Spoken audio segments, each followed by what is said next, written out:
Welcome. Hey, everybody. Okay, while I'm waiting for y'all to write some questions in the chat, I'm going to go over this one from the end of the first session today. I didn't get a chance to get to. This guy said, I'm curious about the concept of having to find another support group. In general, so few people are aware of the jeopardy of involvement with cluster Bs that I found it very hard to function in the typical groups I belong to. At some point, these admins that have no awareness risk the viability of the group itself. I have no desire to take their position of leadership, and I'm willing to share what I know if asked. But the VIPs I work with are as blind to this stuff as I was once. So, yeah, it could happen that, in trying to find a support group, that you end up finding either that, there are plenty of narcissists in the group itself, and, people just come there fishing, maybe pretending to be the victim or just silently observing, and they're fishing for targets. Or, in the scenario of the administrators or the leaders or whoever is running the groups, could be someone who just doesn't know, could be totally innocent. Like they just have no idea what a narcissist is or what a cluster B personality disorder is. But, if it's a support group, particularly of the 12-step sorts of things, those people tend to be aware of keywords like narcissism, like narcissist, psychopath, codependency. Like they tend to know the keywords. So it would surprise me that they don't know what it is at all, unless they just don't know, in which case, if you point out to them maybe some online resources that they could look at, and see what they come back with, what they gain out of that. Or maybe when you're starting to like test the waters, what you discover is that those people are very much using those positions of leadership and power as a narcissist or one of those, cluster Bs, perhaps a psychopath or sociopath, and they're using it somehow, to gain supply, to, have this whole group of people listening to them. And in the worst case is that all of these people have been victims of, in this case, I'm not sure if the person was talking about a narcissistic abuse support network or if it was some other kind of support network, but it could happen that it's run by narcissists or that it's run by people who just don't know. So, you can test the waters to find out what you're dealing with. But, if you find out that, you're getting the sense like this person is a narcissist, or the leaders are narcissists and they just don't want to hear it. And they're like, allowing bullying to take place in the group, or they're allowing, like predator in the group doing something with someone else, or, if they're allowing these sorts of like toxic dynamics to happen and they're not standing up and setting that straight, because remember, you're either, if you're a bystander, you're either on the side of the target of the person who's actually the victim in the situation, or, you're on the side of the oppressor, of the abuser. And by not taking a side, you're taking the side of the abuser. And so let that be really clear, because somebody who just sits back and lets it happen, one, they could be getting amusement out of it. So if they're a narcissist, they would love that. They love drama. They would love to see the drama, so they're getting amusement out of it. Two, they could be getting supply out of it, like feeling they're important and somehow they have something to do with that. And, maybe even talking down to like the actual victim, the target in the situation, and talking down to the victim and encouraging them to go back for more and just give them another chance, and how, putting the victim down and telling them how they're not interacting enough with this other person. This other person feels bad that they're not interacting with them. These sorts of games, if you start to smell that stuff happening, walk away, because you're never going to get through to that person. And that person being the leader, that's like trying to argue with the minister, some other religious leader or some spiritual leader in some community who's like running the deal, you know, like trying to argue with them, getting them to see the truth. No, they're getting off on that. Like the first guy that I went to work with, you know, with the psychedelic medicines, he was getting off that he brought this woman there who was a borderline personality type. And then, you know, he was just like berating me for how I went and hid away in my room and I didn't spend enough time with her. And she's really a nice girl. And like, she really just hates herself. And if you knew, you know, she's so beautiful, but if you knew, you know, how awful she felt about herself, you would feel bad for her. And I'm like, bullshit, you know, like just because she hates herself doesn't mean I get to put up with the fact that she hates herself and she's going to transfer hatred to me. Like, that's not fair. You know, if someone is encouraging you, you know, to put up with it or telling you there's something wrong with you for not, you know, putting up with it and going back for more, that sort of thing, walk away from that scenario because you're not going to get through to them. It's better just to find another support group, you know, and it really just is good to be really aware, you know, when you walk into support groups, even online, there could be plenty of predators lurking on there. If you walk into a religious organization, if you walk into a spiritual group or some kind of spiritual activity, like don't assume blindly that everyone in there is on the same page, that everyone in there wants to heal, everyone in there wants to improve themselves, that everyone in there wants to treat one another with kindness and compassion and love and forgive. No, because that's not everyone, you know, and predators know where to sniff out victims. Like they love the 12-step programs. They love the support groups. They love religious institutions and spiritual institutions because people are so open, you know, and people are so hurt usually. And usually that's why they're there. They're seeking some form of healing. So they're very vulnerable. So, you know, I'm starting that list on my new website. I only have, I think, 2, maybe 3 suggestions now of therapists or groups of people to recommend. If you guys happen to know of really great support networks, they could be online. They could also be in your local area. Like if you know of really good, you know, networks, let me know too. Send me like an email, contact me through my website. And then I'll put that information all together on the same page, you know, because it is hard to find. And the more you know, the better. You know, if you know that place is full of sharks and you just know not to even go there and not to like get yourself involved. But if you know that there's a place where there's like really good people and there's help there and like the leaders are vigilant and they don't put up with bullshit and they call that out when they see it instead of, you know, encouraging the victim to go back and take it more, you know, those are all toxic dynamics that you want to avoid. You know, it is unfortunate that it happens, you know, in the support networks, in religious institutions, in the spiritual communities, but that's reality, you know, and the more aware you are of that, the better. Someone says, yeah, these groups are so helpful, but those specific individuals just ruin it. That is a shame because if they don't let go and they stay there and nobody does anything about it, they've just polluted the whole group. They've like toxified that whole group and then nobody's really going to get benefit out of that. I mean, if anything, people are just going to get some hard lessons probably out of their experiences there. Or the exes pose as victims. Someone says, yeah, that can frequently happen. You know, I mean, every narcissist, like someone, I forget who it was, told me that they participate in some kind of forum where it was like all narcissists or people of the cluster B personality disorder spectrum. And every single one of those people actually believed that they were the victim. Like they really believed that. You know, so that's the crazy thing is like they're living in such a delusional reality and they can suck other people into that delusion if other people aren't utilizing, you know, their own discernment. And remember how easy that was, right? We all got swindled into that. Someone says, yeah, my cousin has terrible narc fleas. I know she's not a narcissist. She's extremely codependent.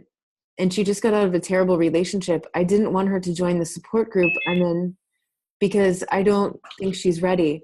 I sent her a ton of your videos and also a lot of other videos so she can first get a grasp of what really happened to her. Oops, let me just mute the background there. Okay. Okay, good. So you're reaching out to your cousin, you're helping her come to terms with what's going on. You know, it's really common to have the narcs fleas, right? I mean, we all did, like, I'll admit that.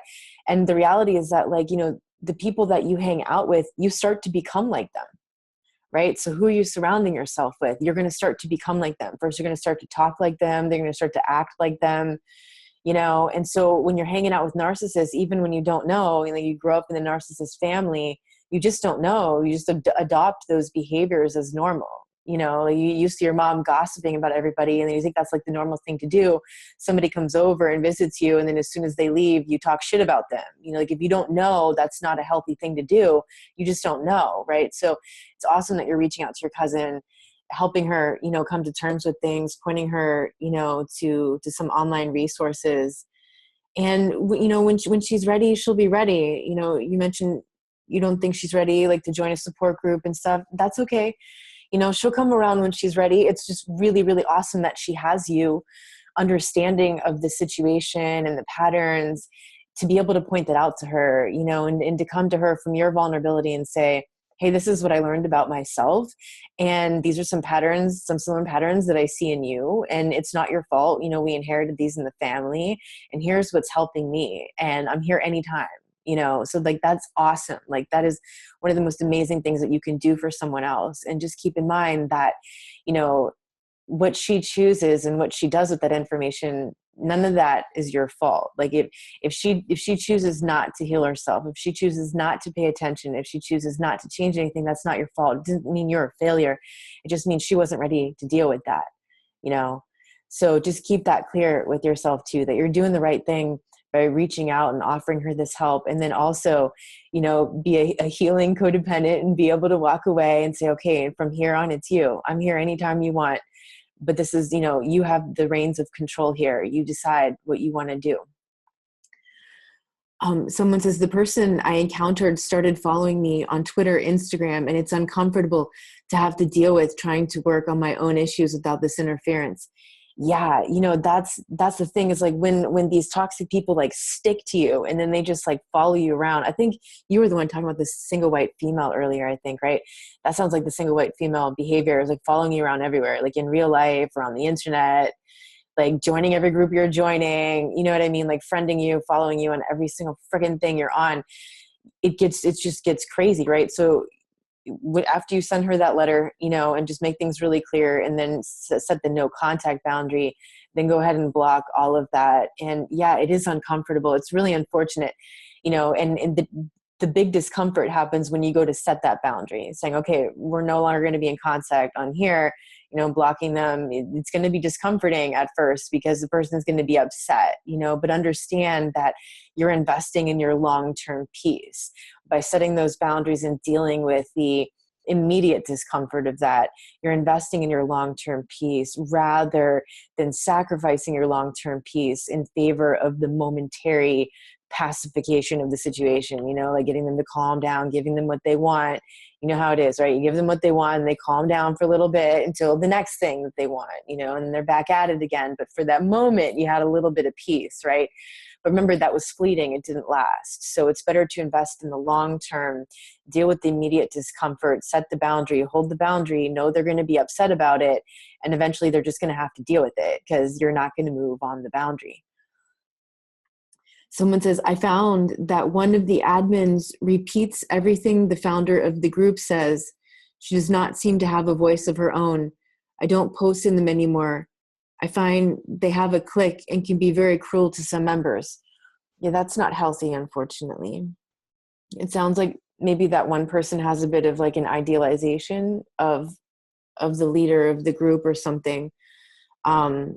Yeah, when you notice like the clique behavior and like the cruelty and stuff, that's not really a safe place to be. I mean, if that's what you're trying to overcome and to heal from, you know, having a really cruel ex or a cruel friend or a cruel mother or a cruel father, or being at work and it was like, you know, the clique of them, of those bullies up against you, you know, you're trying to heal from all that. So you don't want to get involved in a support group where that same shit's going on, because you're still going to feel the same, you know, unless you're trying to really face that, unless you're trying to put yourself in situations, you know, that repetition, right, of the pain of the past and putting yourself in that situation so you can like really experience it and see it and break through it. You know, and so for the people who are, you know, feeling victimized by that, maybe that's the lesson in there for them. But if you see that and recognize that and you're like, oh man, I don't want anything to do with that, then walk away. You know, don't be part of that. But, you know, that's really a shame that that's happening in a support group. Someone said to another person, I do that a lot now. oops, do what? I do that a lot now, and I see narcissistic patterns. I hate that they affect people I care about. I'm not sure if you were talking about the narcissist fleas. Okay, let me catch up. I think there might be some more messages here. Someone says that's the thing, that borderlines have been abused and think they should get help, but they add an element of toxicity to groups for people who aren't cluster B. That is the thing. And that is what I noticed about one of these support groups online, is there were so many people with borderline personality disorder in there. And what you'll notice is that they're the ones who want to hold on to the blame and the victimhood. Like, it is normal to want to blame your abuser, you know, in the initial aftermath, right? So that's why it's hard to differentiate like the true victim and the one who's getting off on playing the victim, right? But what you'll see is like when you offer the true victim an opportunity to empower themselves, to heal from that, you know, to move past it, that person usually comes around. They're like, oh, okay, yeah, I don't actually want to feel like this. I feel like shit, you know, this doesn't feel good. This isn't serving me. I want to change the things about me that are causing this to happen. When you hear that language, that person is owning self-responsibility. I want to change the things about me that are allowing this to happen, right? That person is claiming self-responsibility.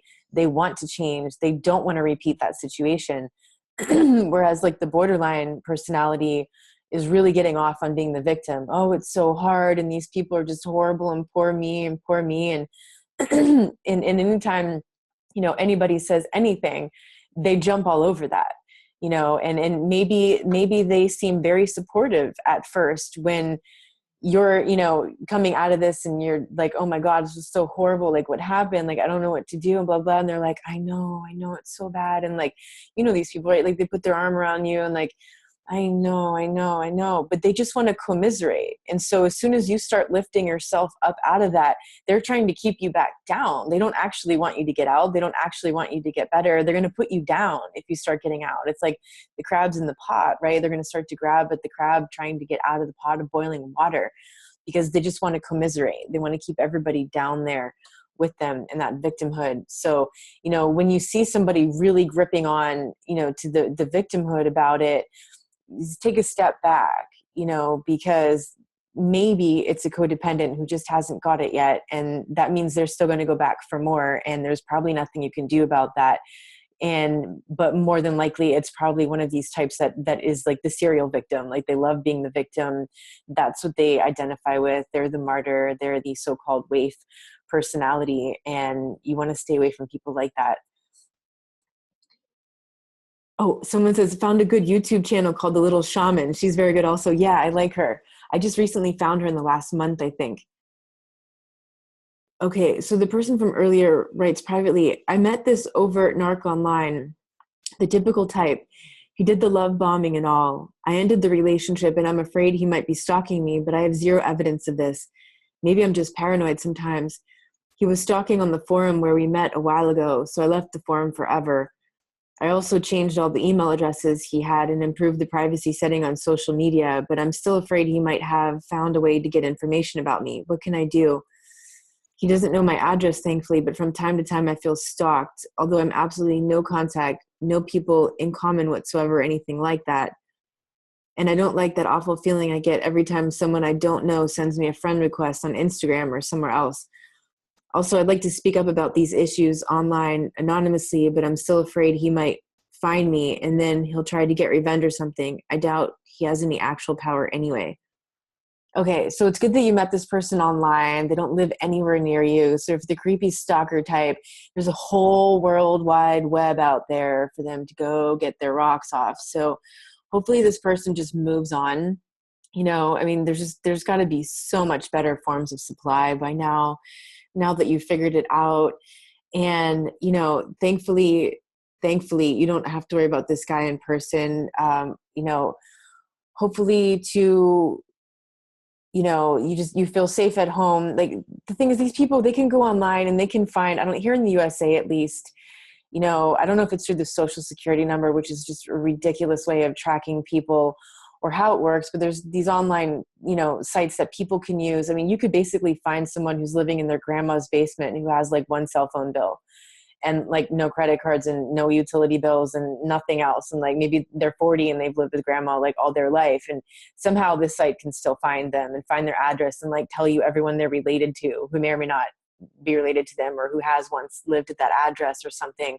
It's really creepy, how much information people can find out about you online. Or like if you have someone's phone number in your cell phone and maybe you don't know their last name or something, and like you go on Facebook and you type in their first name, like even if it's a common name, they could pop up. And that's fine if you're looking for friends. But if you're talking about a stalker, that's not good. Because like if they have your phone number, then, the algorithms and the way that Facebook talks, to all this stuff, like they could be easily finding you online once they have your full name.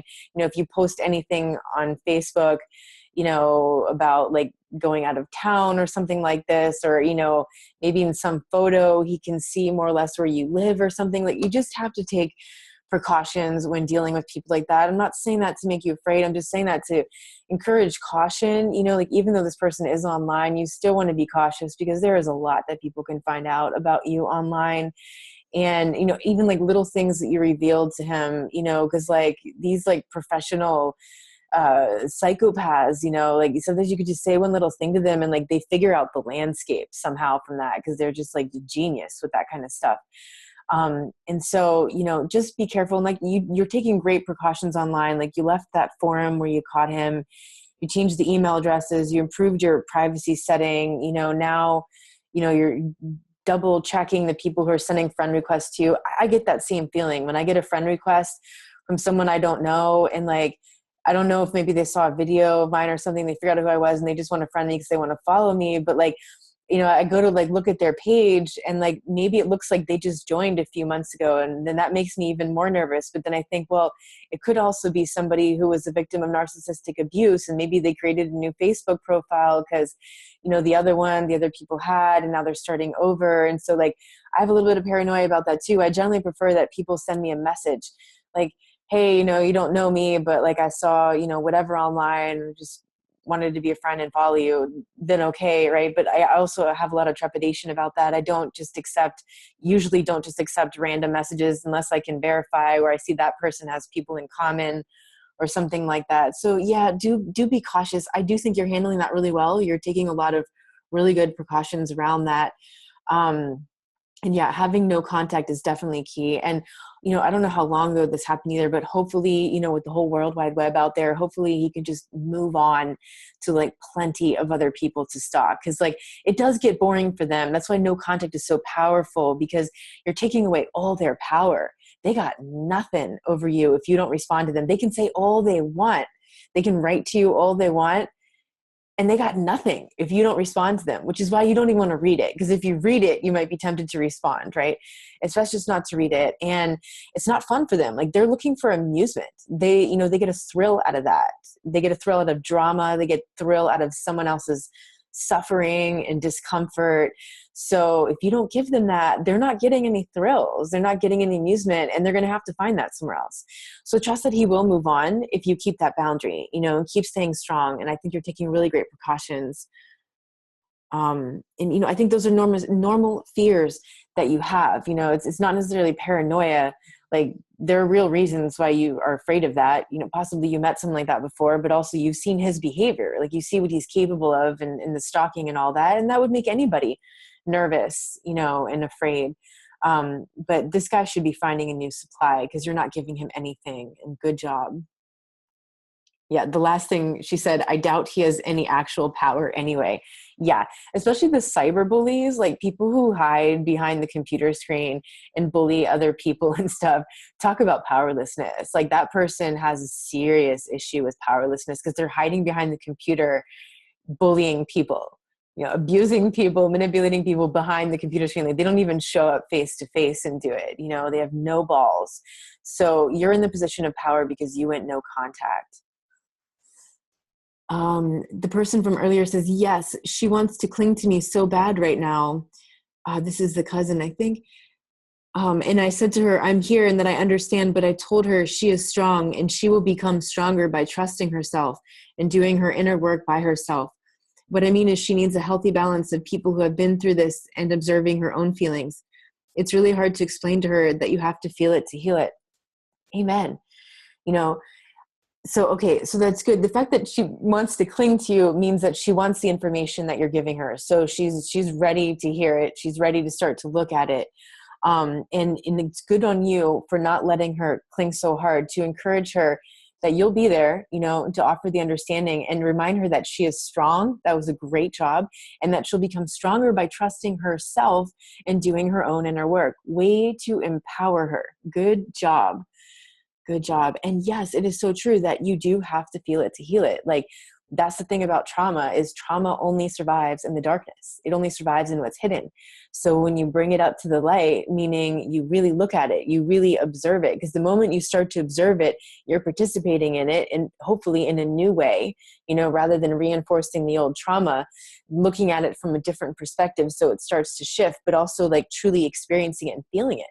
You know, like really allowing it to move through your body, to feel it, to call it out, to name the emotions that you feel and the things that are coming up, the belief systems, the thought patterns, like really putting your finger on all that stuff is really important, because then it can go away. Like, it doesn't have to keep scratching at you because you're ignoring it and stuffing it down. Like, you're truly feeling it. You're giving it a place. You're saying, okay, this is valid, you know, and then you're allowing it to transmute itself through your observation. So you're doing a wonderful job. I'm really, really proud of you for the work that you're doing. And I imagine you're going to see your healing going up so much more because you're offering this healing to her, and how lucky for her that she has you, right? Okay, someone says, hey, so I'm feeling disturbed. I was the one earlier in the day with a new friend who felt stalker-ish. I wrote her that it's not good timing for me to pursue friendship. She was cool, but it still felt weird to me. She said she was busy all day and traveling on work assignments, then said, whatever you need. I feel disturbed because it feels like everyone around me is manipulative. I'm no spring chicken, and I didn't just get out of a narc relationship. So what is the message? Am I manipulative and this is a mirror? I definitely seek to please others, but it's much less than before, though still high.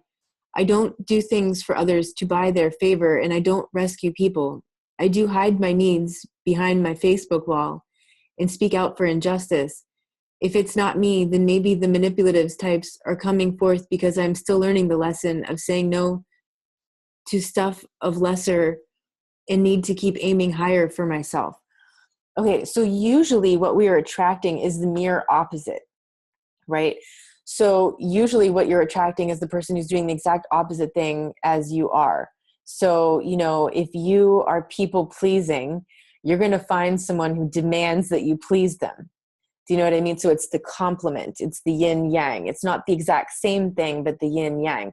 And so, you know, that's what it could be. It could be that you're still trying to repeat these situations so that you understand your unconscious patterns of trying to please that person, whether it's in a friendship or however it appears, you know, in your life. Maybe, you know, you're not in a relationship or you're not putting yourself out there and it's not showing up in that way. And so it's showing up, you know, in the way of friendship or something like that. And so, you know, yeah, it can feel disturbing when it feels like so many people around you are manipulative, but that's the first point, is that awareness, you know, like, whoa, like really getting that reality check of who's around you, and then doing what you just did today, which is awesome, by the way, good job, you know, setting that boundary and letting her go, is letting those people go, you know, letting go of the toxic people from your life and not being afraid to do that, you know, not being afraid to be alone. And I think that's like a big fear that a lot of people have, is like, okay, but what if I get all these people out of my life? And then what if I'm totally alone? Yeah, you might be a little bit alone for a little while, and that's okay. Get to know you, work on you, you know, get yourself better, get yourself healthier, and put yourself out there a little more. And what you'll notice is that new patterns start to show up, like new kinds of people start to show up. The more work you do on yourself, the more clear you are about your patterns, about what you want, about who you are, about what your values are, about where your boundaries are, the better quality of people that start to come into your life. And the more energy you have and the more space you have in your life to welcome those people, because you're not wasting it on all the toxic people. So yeah, it is a huge wake-up call when you open your eyes and you realize like, oh my God, I'm surrounded by these people. But that's the point of empowerment, right? Where you have that, realization, and then you start to take action to change things. You don't like that, right? So you start to take action to get the wrong people out of your life so you can make space for the right people to show up. And meanwhile, keep working on you, and keep looking into yourself, and maybe for you, the questions that you're asking, ask yourself, like, how is this relationship a mirror for me? Maybe you understand that it's something like that, that you still have an unconscious need, desire, something that you want to name to please other people, or you feel that you have to do that when someone puts these expectations out there for you. And so naturally you attract somebody who would demand that and who would try to manipulate you into pleasing them, but really look at that from your intuition, from your mind's eye. Maybe you want to sit in meditation and visualize like a particular relationship, a particular friendship, a particular person in your life, and like ask yourself, like, how is this person a mirror of my life? And see what shows up. But keep in mind too, like it's usually not the exact same thing. It's usually the mirror opposite, like the flip side, the yin yang of it. Like your button corresponds with the thing that they do, and they push that button and it triggers your button. And then you realize this thing that, this pattern that you had, or this tendency or habit that you had that you just never noticed before, or you just never really healed or never really dealt with. And it's like this person just brings it out, for you to see it clearly.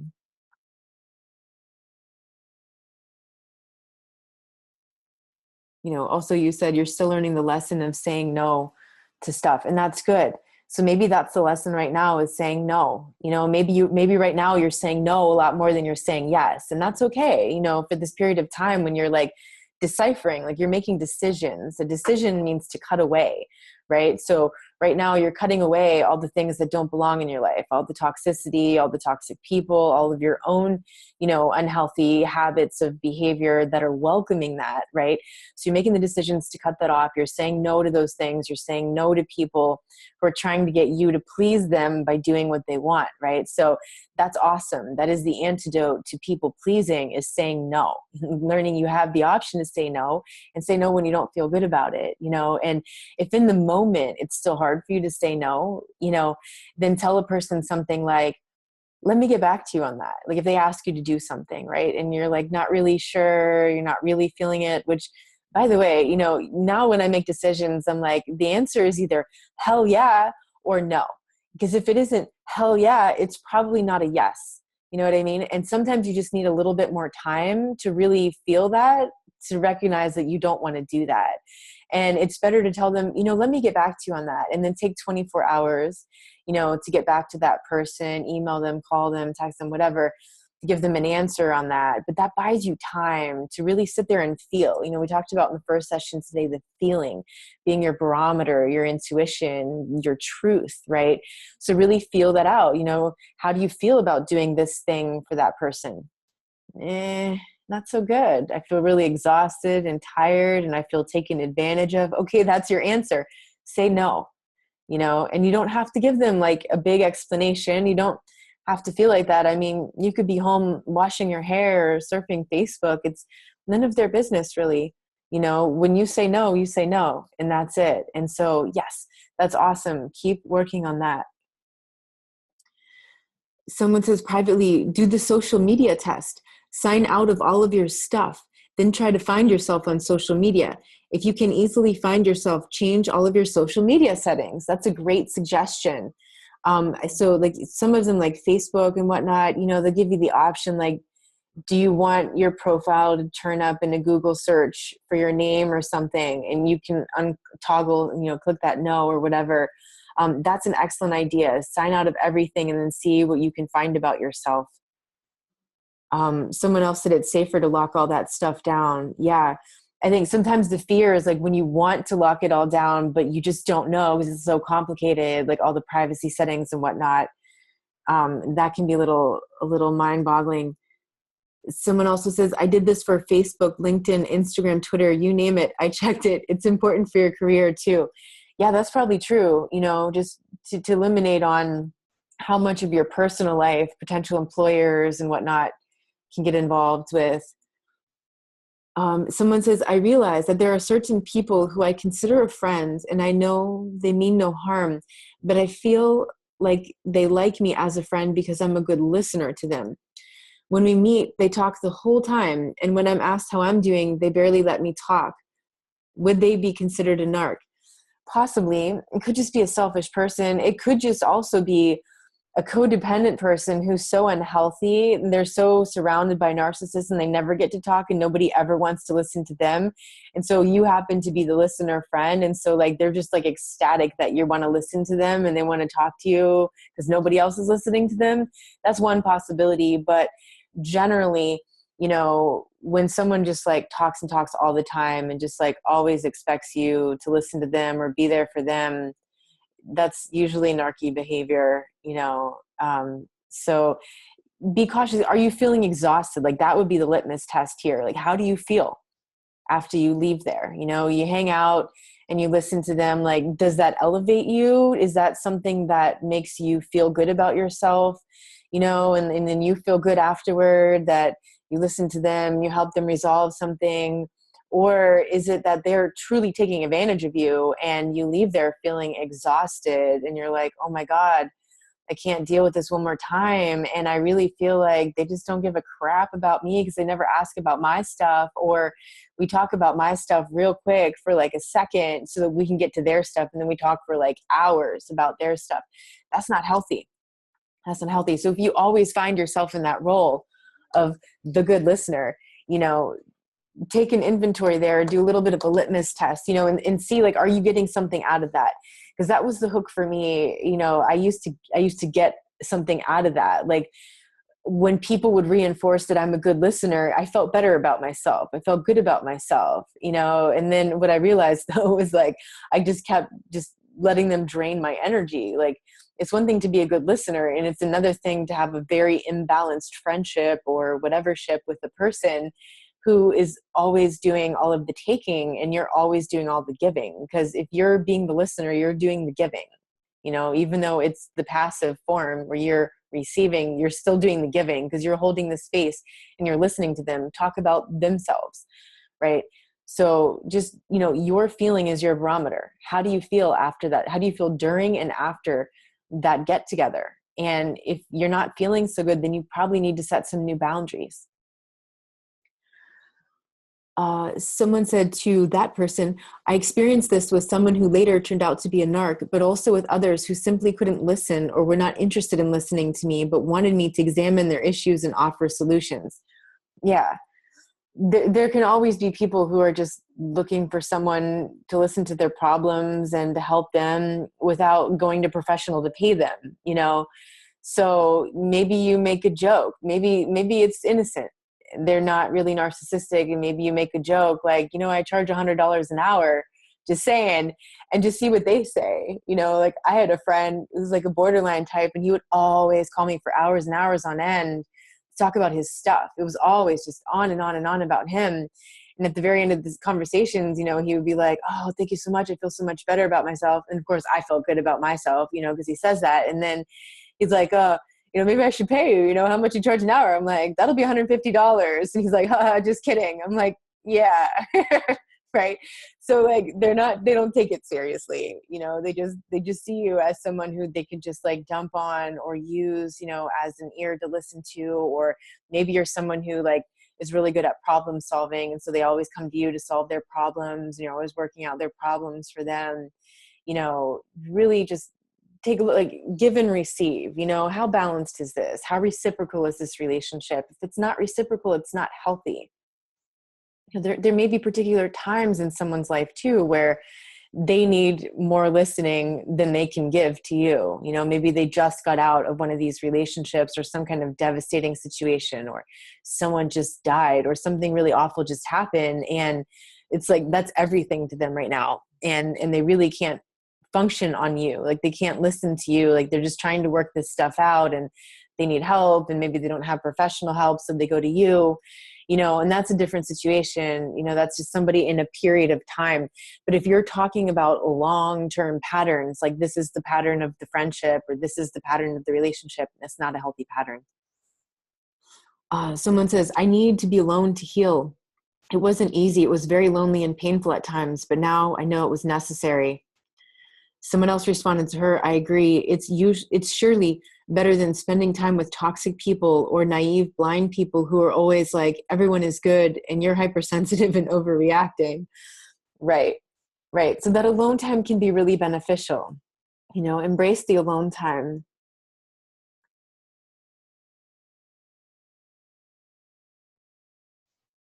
Wants my input and help, but doesn't listen to my own issues. Yeah. So if that's the relationship where they always want your input and your help, but then they don't want to listen to you, and that's like an ongoing pattern, not healthy.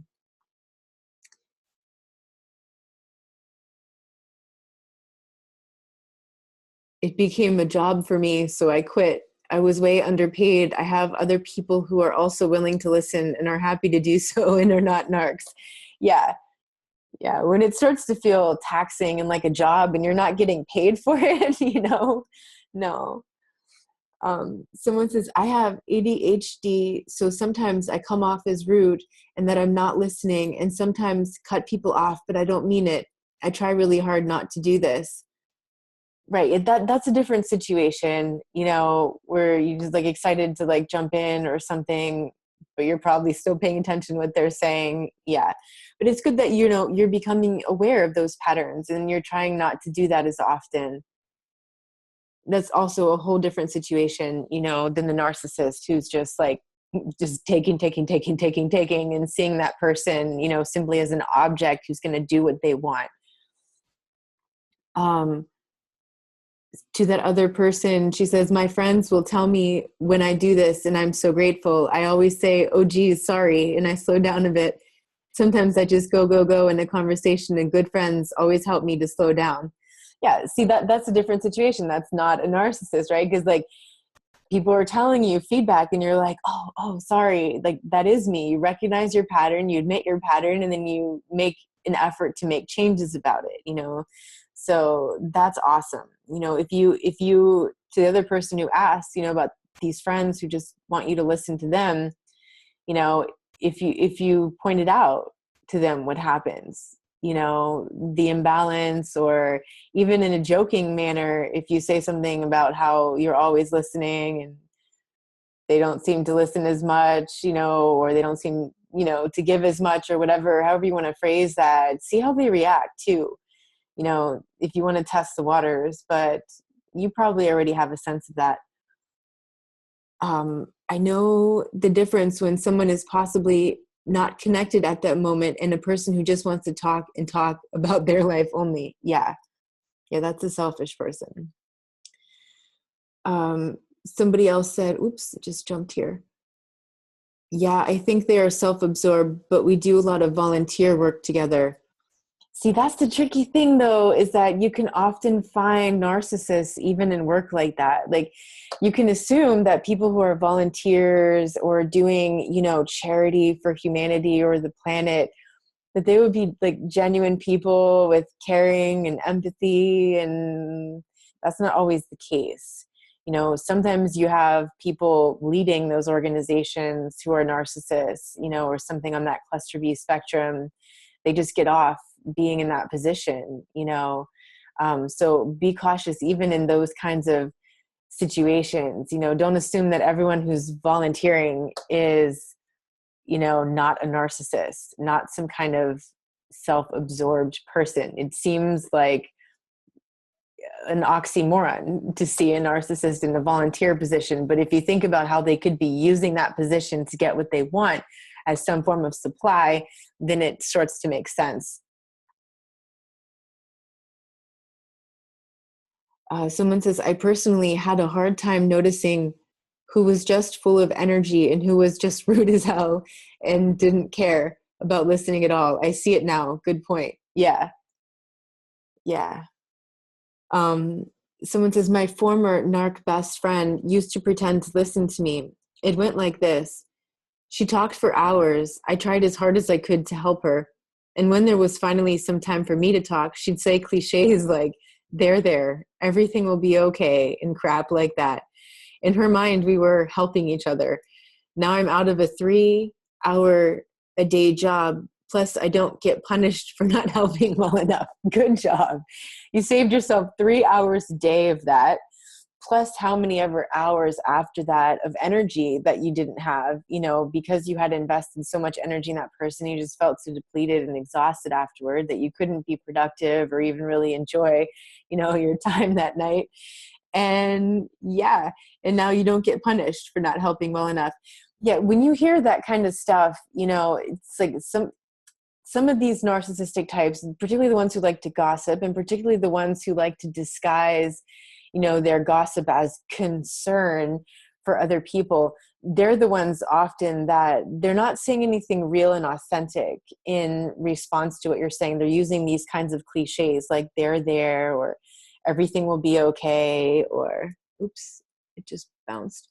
This kind of stuff. When you hear these cliches, like, that person's not trying really hard to like give you any feedback. Like, there's no real feedback there. They're actually just pacifying you. They're not trying to help you resolve a problem or feel better about a problem or understand a problem. And they're not really even being there like a buddy, because they're just throwing out these cliches, that are meaningless and just kind of superficial things.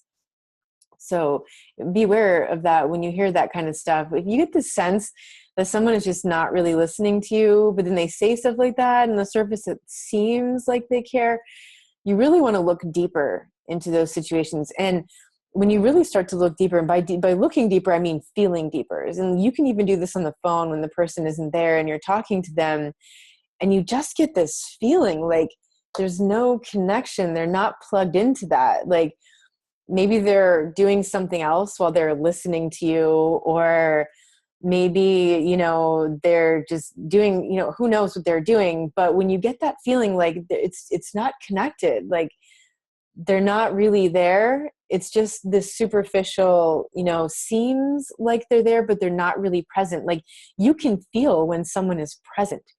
And that's why presence is such a gift, because so few people are present. Like, how many conversations do you see where both or more people are like, you know what I mean? And they're not paying attention, or they're walking down the street and one person's talking on the phone, one person's texting, and they're not spending time together. They're at dinner and this is happening. Like, you see husbands and wives, you see long-term couples, you can see brand new dates.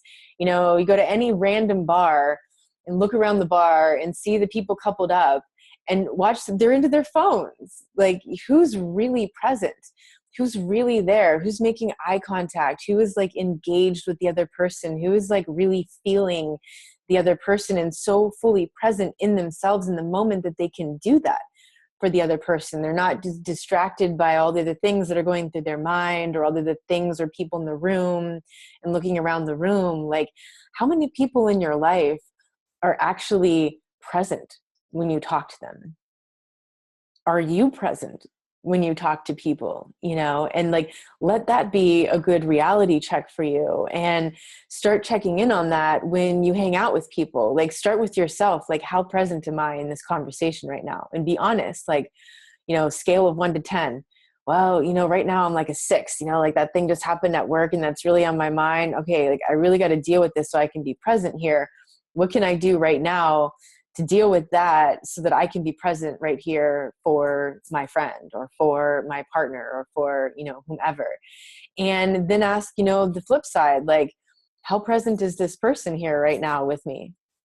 My partner, or my date, or my friend, or my boss. Like, how present is this person? And really start to get a feel for that, because you can feel when someone is checked out, and you can feel when someone is there. And it's like, you can't really explain it. And it's not something you put your finger on, but it's palpable. Like, you can feel the difference when someone is there and their full energy is present right here and right now, and when someone is scattered off somewhere else. In response to that friend, I think who, oh yeah, when they were helping each other, someone added that she sounds like she's patronizing you.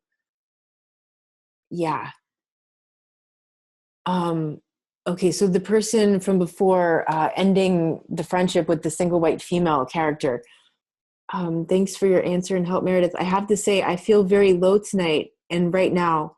I know I'm not messed up. It is wise that I'm withdrawing from people and weeding out the weeds, but I feel horrible at the same time, alone, hurting, isolated, and save for this phone call, no one to talk with. It's a horrible feeling. Good news is that I am unfriending people on Facebook as we speak. I am not hesitating to block people. Fuck it. Nothing's real. No one's real. This whole world is illusion. So the only way for me to tap into what's real is to knock out the illusion, starting with the things that are the most false. People who don't act in ways caring for me or in ways that value the real. Yes. Good. So you want to have people in your life who are real with you, who you can be real with. And that's not everybody. There may be some peripheral relationships with people in your life that you have, they're in your life for a certain reason, work, or, maybe they're the acquaintances that you have, or they're distant family members or something, and they're not really close to you, and you can't be real with them because they're not real. Like, they don't keep it real. They have some kind of pretense or some kind of big guard or block around that. And you can't really share. You have boundaries set up that you can't really share your deeper self with them. You share this much of the outer ring of, your orbit. And you share that with them, and that's it, But then there are people in your life, hopefully at least one person in your life, who you can be real with, and maybe you don't even live close to that person. Maybe it's like a cousin of yours that lives thousands of miles away, but a couple times a year you guys see each other, and you sit in front of the bonfire, and maybe you open a bottle of wine and you just start talking, and you just get real, and like you talk about the stuff that you can't talk about with anybody else, and like you laugh and you cry and you're vulnerable and you're happy and you're all of that together. And there's no risk there, because that person loves you, that person supports you, that person is equally participating, they're equally reciprocal, they're equally open with you, they're equally real with you. You're sharing your vulnerabilities and they're sharing theirs, and like you're meeting each other on that plane of like, we understand each other, like we're sharing the real, we're talking about something meaningful, not the friggin' Kardashians and what color hair there is or what size breast implants she got this time. Like, none of that shit matters. And yeah, that is the world of illusions. And there are things in this world that are very, very, very real. And one of those is love. That is real. And there are so many things in this world that are an illusion, and don't give your time and your energy to that when it's, just sucking you dry or confusing you, about what's real and what's not real. Find out the things that make you feel alive. Those are the things that are really real for you. Find the people who, when you hang out with them, you feel alive, you come alive just in their presence, because that's who they are, and it's mutual. Like, you uplift one another because you feed off of each other in a positive way, right? That's the kind of friendship that you want to leave space for in your life. And it may not be something that you have right now. There may not be a single person in your life that you can be like this right now, but know that it's possible. Know that there are people like that, and the more comfortable and clear you are about yourself and who you are, and the more that you understand where your boundaries are, the easier it is for you to have that kind of realness with people, because you know that you have those boundaries and that you can keep yourself safe, when and where you need to. And you also know that there are certain people that the boundary comes in a lot closer. There's some people where the boundary is like way out here and they only get into here. And there's other people that you let all the way into here, because they've earned that trust through time, through intimacy, through the love built over time, and to understand that that's not everybody. And those are rare people. Really rare people are people who are present, like fully present there with you. Really rare people are people who can keep it really real. And I don't mean like gossiping about celebrities, let's keep it real. Like, that's not real, that's just an illusion. None of that really matters, And so find out what matters to you, because when you know what matters to you, then you know what you're looking for in another person, when you're clear on what your core values are. And if you don't know, go find out. I don't know if I'm not sure how new you are. I don't know if you've heard my Sana 12-week series. I think it was week 6 maybe, that's on values and vision. And there's an exercise in there to get really clear about what your core values are. Maybe you've never done this. Maybe you think you know what your values are, but you've never like really looked at it. I talked to one person last week, who said he did this like years ago in like managerial school or training. And he's like, oh yeah, I know what they are, but I'll do it. And then, the next session, he was like, wow, that was like one of the best things like I've ever done. Is like, I see myself now, and I see like, I'm looking at these values, and I'm looking at this woman that I was crazy about and that I kept allowing to hurt me. And I see like, she doesn't meet a single one of those, like sometimes we just don't realize. So really get clear about what your values are, because when you know your values, when you know what matters to you, then you know the kind of person that you want to attract as a friendship, because you're looking for people who are on the same page, people who value similar things, and then because those are the people you can keep it real with. When you share those core values, that's how you know you're safe, as you have those values in common. Similar values of respect, similar values of trust, right? This kind of thing. When you don't know what your values are, that's when things get confusing. And that's when it's confusing to read the other person too, because you don't really know yourself. So first and foremost, get to know yourself. Someone says, I totally got that feeling all the time, that there was no connection at all. Even when I sometimes attempted a hug, she was cold like ice. She made me very nervous. I can't believe I didn't notice for so long that every time I was around her, my body was telling me panic.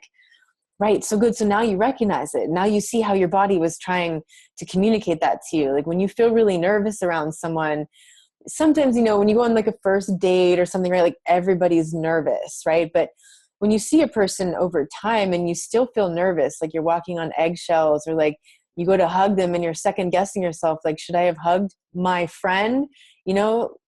Right? Like my friend, normally we would hug, right? But then you're getting this feeling like she's cold and like ice, and you're second guessing if you should go ahead and hug her. Like all of that, your body is telling you something's not right. Something's not right. So that's good that you notice now.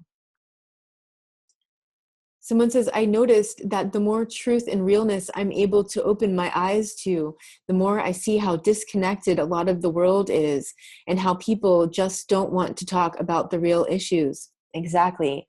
I think that the main illness in the world is disconnection. I think everything stems from that. And, it's being disconnected from themselves, from self. It's being disconnected from creator, source, the universe, the cosmos, everything else, however you want to look at that, where people have come to believe that it's like them versus the world. And then society reinforces that belief, the individualism. Like, yeah, we're all individuals, and we're all interconnected, like not one of us is an island. Not one of us survives alone by ourselves, for very long without other people. So that really is the illness, I believe, in our world, the disconnection. And yeah, people just don't want to talk about the real issues. What I find is like, over the years, and I would try to like wake people up to what was happening in the world, like stuff that was a big deal to me. And people were just like, like they didn't want to hear it. They didn't want to look at it. Even if you had proof, like it wasn't like a conspiracy theory, like it was really happening, like voter fraud, voter fraud. And people just don't want to see it. They'd rather argue Republican and Democrat, they'd rather get caught up in that than look at what's actually happening in the real issues. Because I think for some people, it's just too much. Like people are just barely surviving. Most people are just barely surviving day to day anyways, with just the stresses of reality, and the economy is more difficult. It's like, it's significantly difficult reality now, significantly more difficult, the reality of things now than it was a decade, 2 decades, 3 decades ago for most people. And, that people are just so overwhelmed with the heaviness and all of that, that they're like, yo, I can barely deal with my life. Don't be bringing that around here. I can't look at that. I don't have the energy for that. I can't do anything about that. I just got to deal with this. And so in a way, I don't blame them, for not wanting to look, because I get that. Like they're so overwhelmed with survival. Because think about when you were trying to survive, with the narcissist, like it was like you had no energy for anything else, like none. You couldn't even like learn anything new, really. It was so hard to like make your brain work in any other way than the survival mechanism. So, I think it's partly not the fault of people that they don't want to look at real issues because they're just so overwhelmed. And then the fear propaganda on top of it, but nothing changes until we change something. And that's the deal. Like, yeah, it's going to be uncomfortable at first to look at things and to deal with them. And, it's going to have to happen in order for anything to change, or nothing's going to change, so for now, the best thing to do is to surround yourself with other people who have similar values, who you can keep it real with, who you can talk about real things with, in your life, and allow that energy to keep building, and it starts to spread. It does become contagious slowly, right? Little by little over time. It's just that right now the world is so imbalanced with that it's so hard to see that things could change, but things can change. They are changing. Like, every one of you who is waking up and realizing that there is, this force in the world, whatever you want to call that, and it's playing out through people, who do these sorts of very abusive, manipulative, hurtful things. And this is a very real thing that's happening in our world, and it's an epidemic. It's happening to millions and millions of people. It's just that people aren't realizing it. It's not just happening on an individual level. It's not just happening on a familial level. It is happening on a societal, global level. Like, it goes all the way up, or it's coming all the way down, however you want to look at that. But it's everywhere. And, the more of us that are waking up to this reality, the more of us that are changing ourselves, the more we're like giving permission to other people around us to heal themselves. Someone says, you once told that narcs sometimes say who they are. I thought it was funny. One of them once told me he was afraid he didn't exist. Such a messed up way to say people are not paying enough attention to me. For me, I'm invisible while I'm so important, etc. Yeah, sometimes they do tell you who they are, or like what they really believe, or, what they really think about you. And yeah, so he was admitting in that moment some kind of existential crisis, you know, nihilism or nihilism, however you say that, right? Where everything is meaningless, and he's afraid he doesn't even exist, right? Because what he wants from you is for you to like reassure him, no, you exist, and I see you, and I'm interacting with you, and everything's okay. But then, just like we talked about in the first session, the drama triangle, right? If that person is the victim, and they just want to be in the whole, I don't exist and people don't pay enough attention to me. And then if you're like, no, but you do, and I do see you, and they're like, yeah, but no. And you're like, yeah, but this, and they're like, yeah, but no, and you just keep yourself stuck in that thing. So you want to take a step out of that drama. So if the majority is living in an illusion, where can we go to find real people to make real connections with, real friendships? They're everywhere. They're all around. It's just that, like, the more you know yourself, the more you know your values, the more real you can be with yourself, right? Self-honesty is the start of self-love. The more real you can be with yourself, the more you'll be able to attract people like that into your life, who you can be real with like that. There are people like this everywhere. Like, I know people like this. I can definitely tell you that. And it will happen. The more you know yourself, the more you know your values, the more real that you are with yourself, the more you'll be able to attract that in other people. Or the more you'll also be able to recognize that when you meet new people. It'll just be really clear. Maybe you go to a networking event, or you go on a date, or, you go to some kind of social party or situation, and you start talking to people, and then you immediately get that sense. Doesn't feel real. This person isn't really there. This person is scanning the room to see who they're going to talk to next. Or this person is using a transactional thing here. They're trying to figure out what they can get from me, and can they get something from me, and no, they can't. So they're, done with me, and we're not going to even have like a human conversation, that kind of thing. Like, you'll get a sense of that a lot quicker, or like maybe you go to some networking event and you start talking to this woman, and like, what happened to me, like, she was an acupuncturist, and I was like, oh, you do acupuncture? I love acupuncture. And then wham, and then like, so we immediately started, you could see by even the energy on her face that she wanted to like start talking real and talk about real life and stuff like that. And it was like an instant connection. So you'll be able to recognize it a lot quicker. And then also you'll just like get that immediate, like, push away feeling when you start talking with someone, and like, you can immediately tell if you can be real with them or not. Like, there's a book called Blink.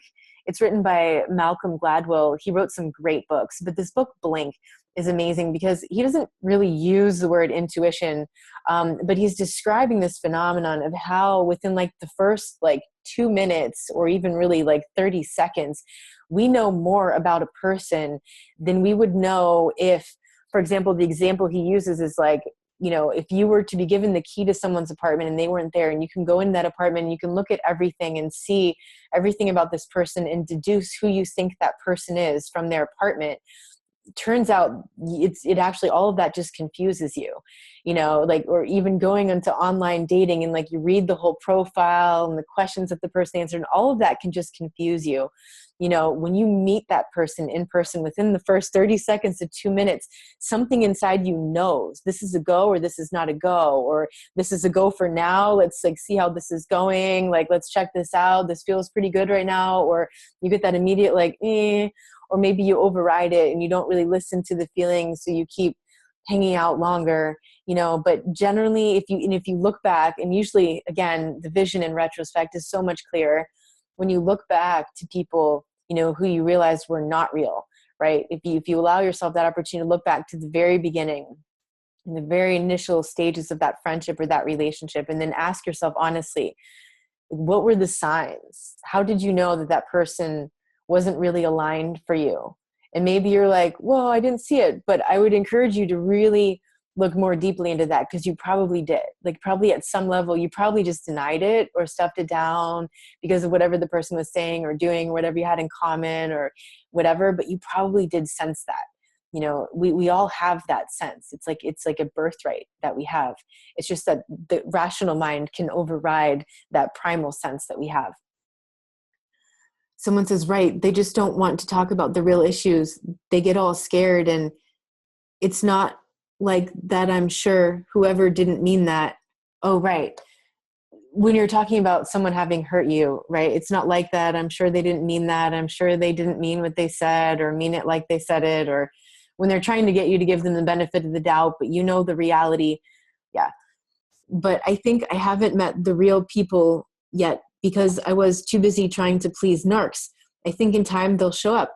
Well, that is an excellent self-acknowledgement there, and an excellent self-awareness that you just made. Like, you recognize it was the people-pleasing thing, right? So, you know, I used to notice the same thing where like I would meet someone new, particularly a new date, and I would be like, does he like me? Right? And now I realize that that's not the correct question, especially if you've grown up with people-pleasing tendencies. The correct question is, do I like him? You know, or do I like her, depending on the situation? And, you know, as a friendship or whatever, like, instead of asking yourself if you measure up, if you meet the standards for them, you know, are you pleasing them? In other words, do you really like them? You know, like, so I'd flip the table around so that you're asking, do you like them and why? Versus like trying to make yourself the one who has to measure up and please the other person. That will really flip things around, because sometimes we just don't pay attention. We're so busy trying to please the other person that we don't realize we're in an impossible situation. Like the values are just so misaligned, or this person's lifestyle is just so different than mine. Like, this is never going to work. But if I'm just focusing on pleasing him, then I'm not going to notice really that it's not working, you know? And that's where you get the reality check, is when you stop that pattern of pleasing, then it starts to get real. Then you start to see what the reality of the situation is. And yes, in time, they will show up. I haven't done that exercise, but I know my values. Okay. So if you're really clear on your values then, but like really, really clear, because most of us think we know our values, but then we're not really, really clear. And so sometimes it's helpful to write that down, like to write down the words or the phrases, right, that are the values. And what I like to tell people too is in the next column, then write down what that means to you, you know, so define it. So like if the word is connection, then define that. And if the word is presence, then define that, you know. And then in the third column, what that looks like in real life, like what that looks like in action. Like, how do you recognize that as connection? How do you recognize that as presence? And so, you know, when you have this, it's like, I don't know, something changes. Like when it's on paper, when you're really looking at it, when like you're really having this dialogue with yourself, you might realize that you learn something about yourself that you didn't know, and that something is a lot more clear than you thought that it was before. And that, you know, now that your values are that clear, you recognize like, whoa, I was accepting people and situations in my life that didn't meet my values at all. They weren't matched at all with my values. And so no wonder I felt like my self-worth was plummeting, because I was always taking actions that were not aligned with my values to please that person or to get in with that person or whatever, or just like to make nice and let things go smoothly. So I would recommend that you just take a really, really good look. Even if you think you're clear on it, take another look. Maybe there's something you missed. I just compromised the values because speaking up for them is scary for me. Yeah, it can be, especially if you were taught and pressured, you know, to not have boundaries, you know, to not stand up for your values because someone else didn't believe, you know, in your values or didn't believe that you had the right to have boundaries. So, if that's your action, if you recognize in the moment that you're betraying your values by taking that action or by not taking that action or by accepting that, you know, whatever that person is doing, if you recognize in the moment that you're betraying your values, that's when you got to be there for yourself and put up a new boundary so you stop compromising those values so that you can feel like you're in integrity with yourself, so you can feel your self-worth go up. Someone says speaking up is scary. It takes practice, work on boundaries more. It is scary to speak up, you know, because you're afraid of the retaliation. You're afraid of, you know, getting hurt by the abuser again, you know, or worse, if you tell the truth or if you stand up to the bully, you know, and it does take practice and it's not easy, but you do feel better about yourself when you do that, you know. And sometimes it's just easier to walk away.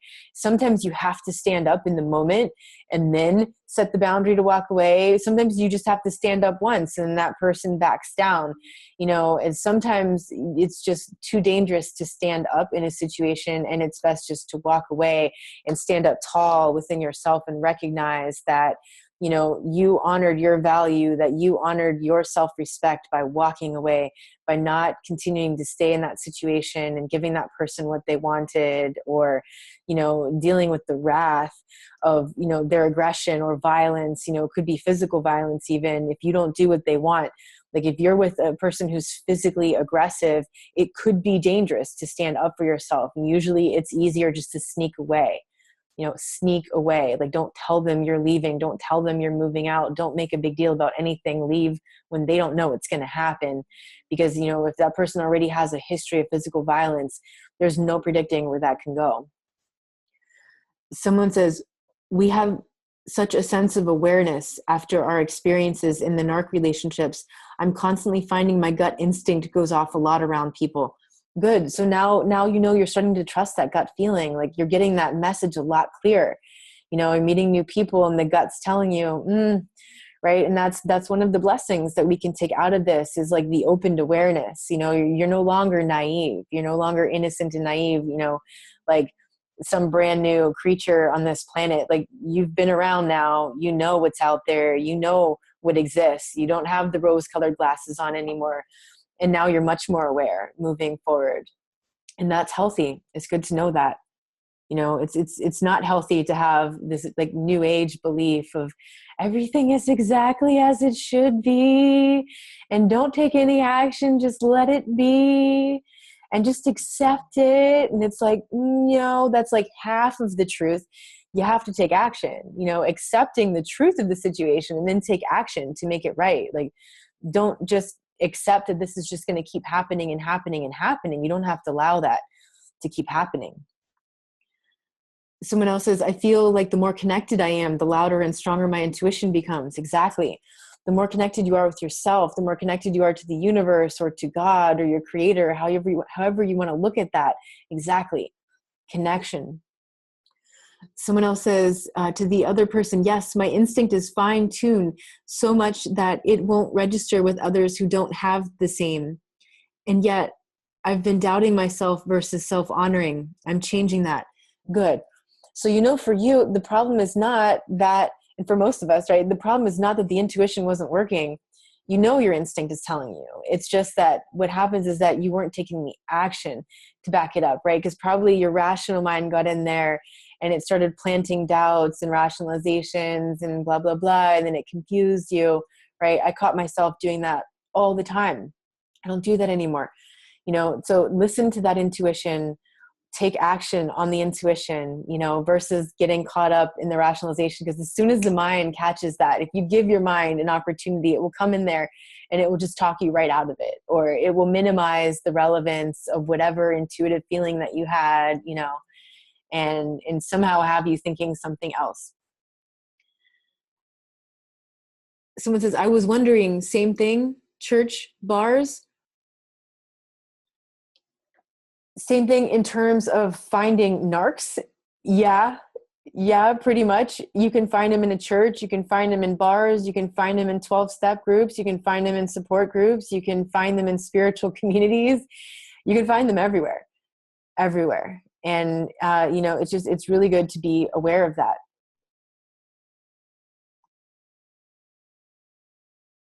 Let me catch up here. Meredith, yes, voter fraud. That's me online, bringing up the real stuff and no one wants to hear it. Frustrating. Yeah, it is frustrating, but you know, just the acceptance there is to keep doing what you're doing, right? And knowing the truth and sharing the truth with who wants to hear it, but not sharing it, you know, and trying to convince people who don't want to hear it, because that's a huge waste of your time and energy. And recognize you have no control over them. And that was hard for me. It was like I wanted to teach people about GMOs and stuff, you know, about the chemicals that they're spraying on the food. You know, I wanted to teach my friends who are parents and stuff, because like, I'm thinking like, you know, the kids are eating it. And like, if I were a parent, like I wouldn't want my kids eating this. But then, you know, I was doing it thinking it was like out of concern and stuff. But then I realized it was almost like disrespectful to keep trying to tell somebody about something or show them the evidence or show them what's going on when they didn't want to hear it. You know, even if it's the truth and even if it's real, if somebody doesn't want to hear it, it's almost disrespectful if you keep, you know, trying to get them to look at it. And so it's really just better to step back and recognize that you don't have control over that. You can put it on Facebook or whatever, but don't be upset if people don't respond. If like, you know, you post a meme of like cats licking each other and, you know, you get like 200 likes, and then you post something about voter fraud and you get like 0 likes, you know, and like maybe one really angry comment like, Hillary Clinton is not a sociopath. And you're like, what? You know, it's like, whatever. But like, it doesn't matter. Like, you can't control what people think and how they react to it. You know, if you feel like part of your role is, you know, to seek out this truth and to put it out there for the people who want to tune into it, then do. But also release, you know, that control of recognizing you have no control over them. And if people don't want to hear it, you know, continuing to tell your friend, hey friend, listen, friend, listen, you know, that food that you're feeding your kid, like, it's just not good. That friend's going to get mad at you, you know, and that may not be a good situation, because, you know, they might perceive that as disrespectful. Like if they tell you, I don't want to hear it, it doesn't matter that you're right. The point is that, you know, if you love your friend, of course you want your friend to be healthy and all that. But if your friend doesn't want to hear it, then all you can do is love that friend and support the fact that they don't want to hear it. It's the same situation when your friend is being abused, or your sibling is being abused, or your cousin is being abused, or someone you know is in an abusive relationship and they don't want to see it. And you're like, wake up. This is really bad. This is abusive. You deserve better. And the person doesn't want to see it. That can get really dangerous for you, you know, because you can get involved in that. And then of course, when it comes down between picking you and picking the abusive partner, that person will probably pick the abusive partner. And then that abusive partner then could come attack you. And so that's where you got to just take a step back and say, okay, like, I put the information out there, person didn't want to hear it, so I'm going to step back and let them come to it when and if they ever do. But that's not my responsibility.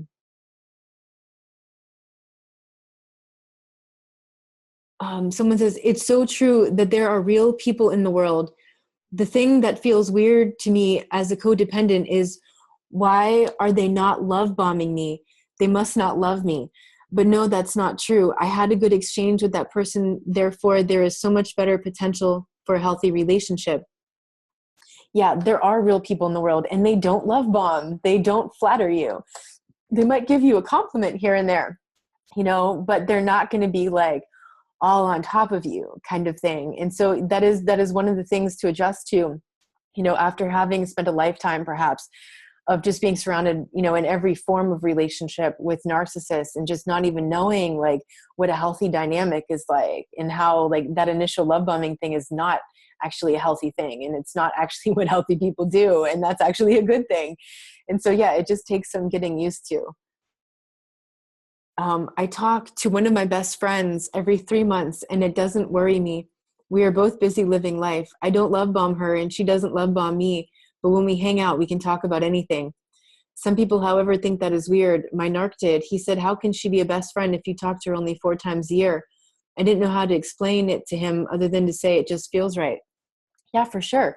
I have some friends like that too. Like really, like some of my best friends, they just don't live here. We don't live near each other. And we're all busy. You know, we're entrepreneurs or mothers, or we just got stuff going on in life and busy. And so, you know, maybe we catch up once every few months on the phone. But just like you said, you know, every time you talk, it's like no time has passed. You know, you're just as much best friends or really close friends in that moment as you were the last time or always. And yeah, there's no love bombing. You talk about real stuff. You talk about anything. And there's nothing weird about that, you know, because you're not, it's like the narcissist probably thought that was weird because he has to have constant contact with someone, or at least have them in a position of like the silent treatment or punishment, but there's still contact there, right? Some kind of dynamic with them, you know, in their life, like, cause that's where they are. They're always getting supply. They're always dependent on another person. Like a narcissist is hopelessly dependent on other people to meet their needs. They have to get supply from other people. And so that it just doesn't occur to them that that's like a normal kind of friendship, you know, but yeah, that's fine. You know, plenty of people have those kinds of relationships, especially nowadays where people move around a lot more, people travel a lot more, people a lot more busy. Now we have, you know, the digital communication devices. It just makes keeping in contact easier. So when you get a chance, you catch up with your friends and it's like no time has passed. Someone says, that is a sign we are healing. I look at some people so differently now. I go with my gut. Yeah, that is a sign that you're healing when you can recognize that. When you recognize your intuition is speaking to you and you recognize that immediately you're getting those senses about other people. Definitely healing. Private question. Hi, I feel this isolating feeling that my ex-female NPD only used and discarded me and won't do it to anyone else. Is it common to have this feeling? She had so much hatred when I wanted closure. Yeah, you bet, sweetheart. So many people feel like this. So many people are like, I just don't understand. My ex is with this new person and it seems like everything is perfect. And he or she is now doing for that person that exact thing that they would never do for me that I asked for, you know, and now they're giving it to them. So it really seems like they changed. And no, they didn't change. No, they don't just suddenly stop doing those things that they did to you, you know, the discard and everything else that she did to you. She's going to go on and do to someone else. She's just playing that next person in the way that she knows that next person needs to get played. You know, like whatever thing that was for you that you most wanted, that she withheld, you know, she's going to figure out whatever that thing is for the next person that they really want. And then she's going to withhold it, whether it's cuddling or going on a little vacation with them or whatever that thing is, right, that person wants. And she's just going to use them and then discard them, or that person is going to wake up before the discard and realize what's going on and feel used and then cut her off. But either way, that's going to end, and it's not going to end well. And it's going to be a string of these, and it's going to be over and over and over. And if you look in the past, like before you came along, what you'll probably see is the same patterns in her life. Like that's who she is. And yeah, it's normal to feel like they won't do it to anyone else because they make you feel like it's your fault. Yeah, right? Like she probably convinced you that the problem wasn't her behavior and her abuse. The problem was your reaction to the abuse. It's all your fault. Somehow it's always your responsibility, which is why you think that she's not going to do that to someone else. But that's the reality. And yeah, it's a common feeling. You're not alone in that.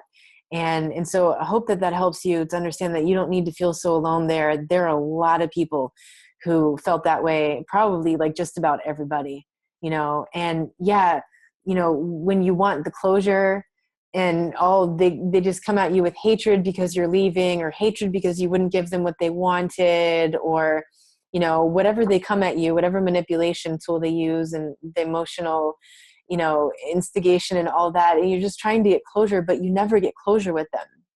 You just don't. That closure has to come from inside yourself. You never get that one conversation at the end that finally resolves things, or you finally agree to disagree, or you finally work out. Nothing. It doesn't happen. It's just more and more of a mind fuck.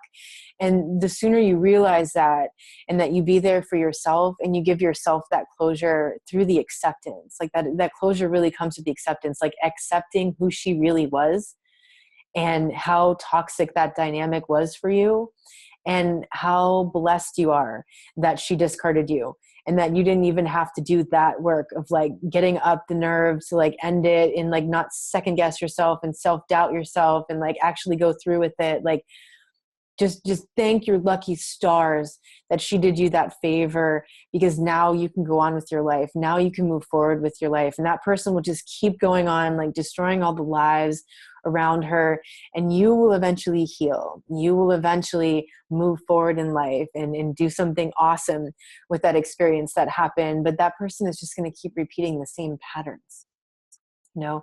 So the closure comes from within.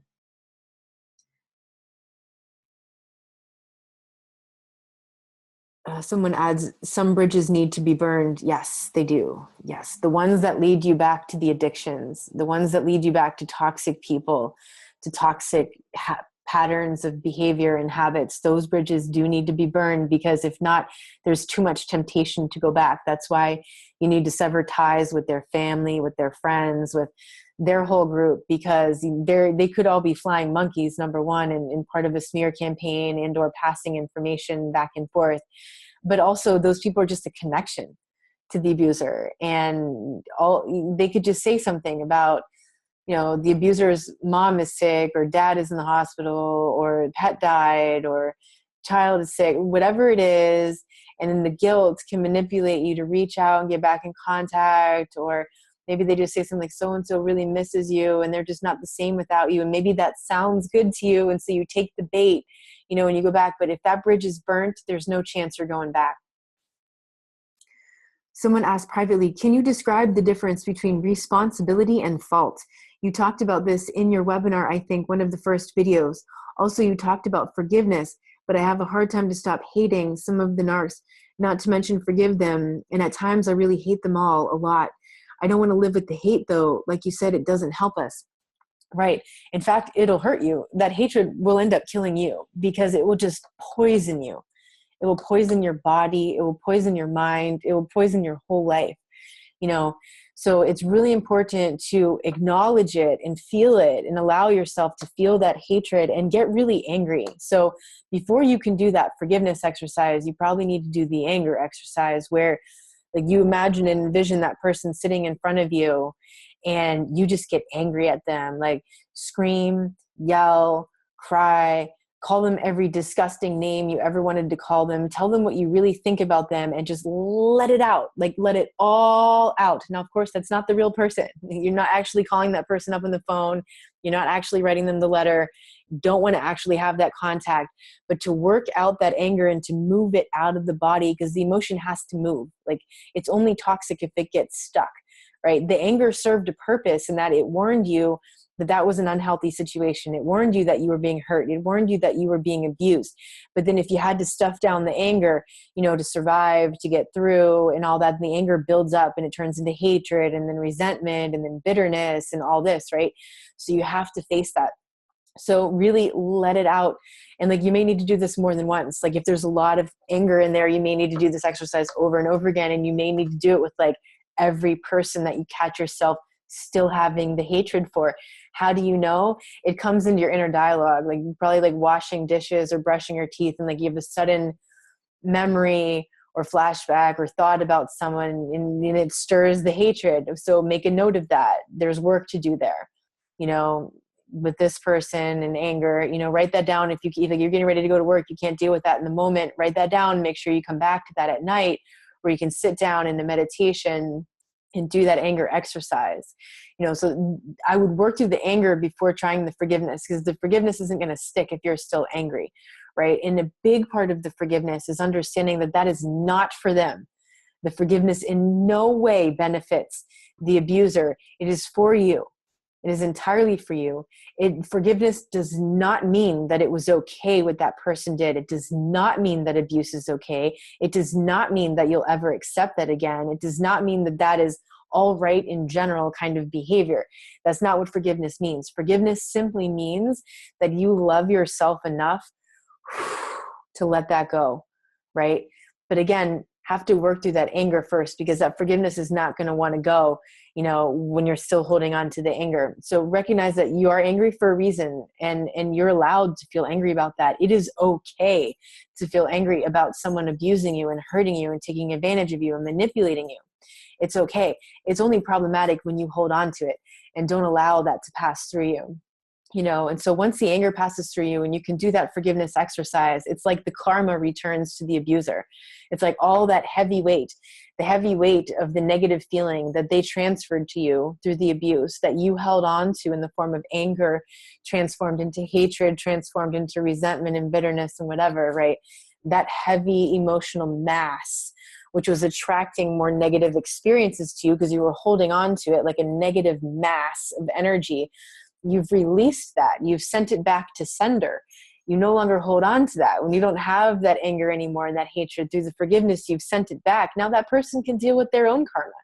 You're not holding on to it anymore, because that's a dirty trick that they play, is by making you upset, by hurting you. They cause you to feel the anger, the hatred, the resentment, and then you hold on to their negative feelings. That was the whole point, is they don't take the self-responsibility for the negative feelings. They have to hurt someone else to make someone else hurt so they can feel better about themselves.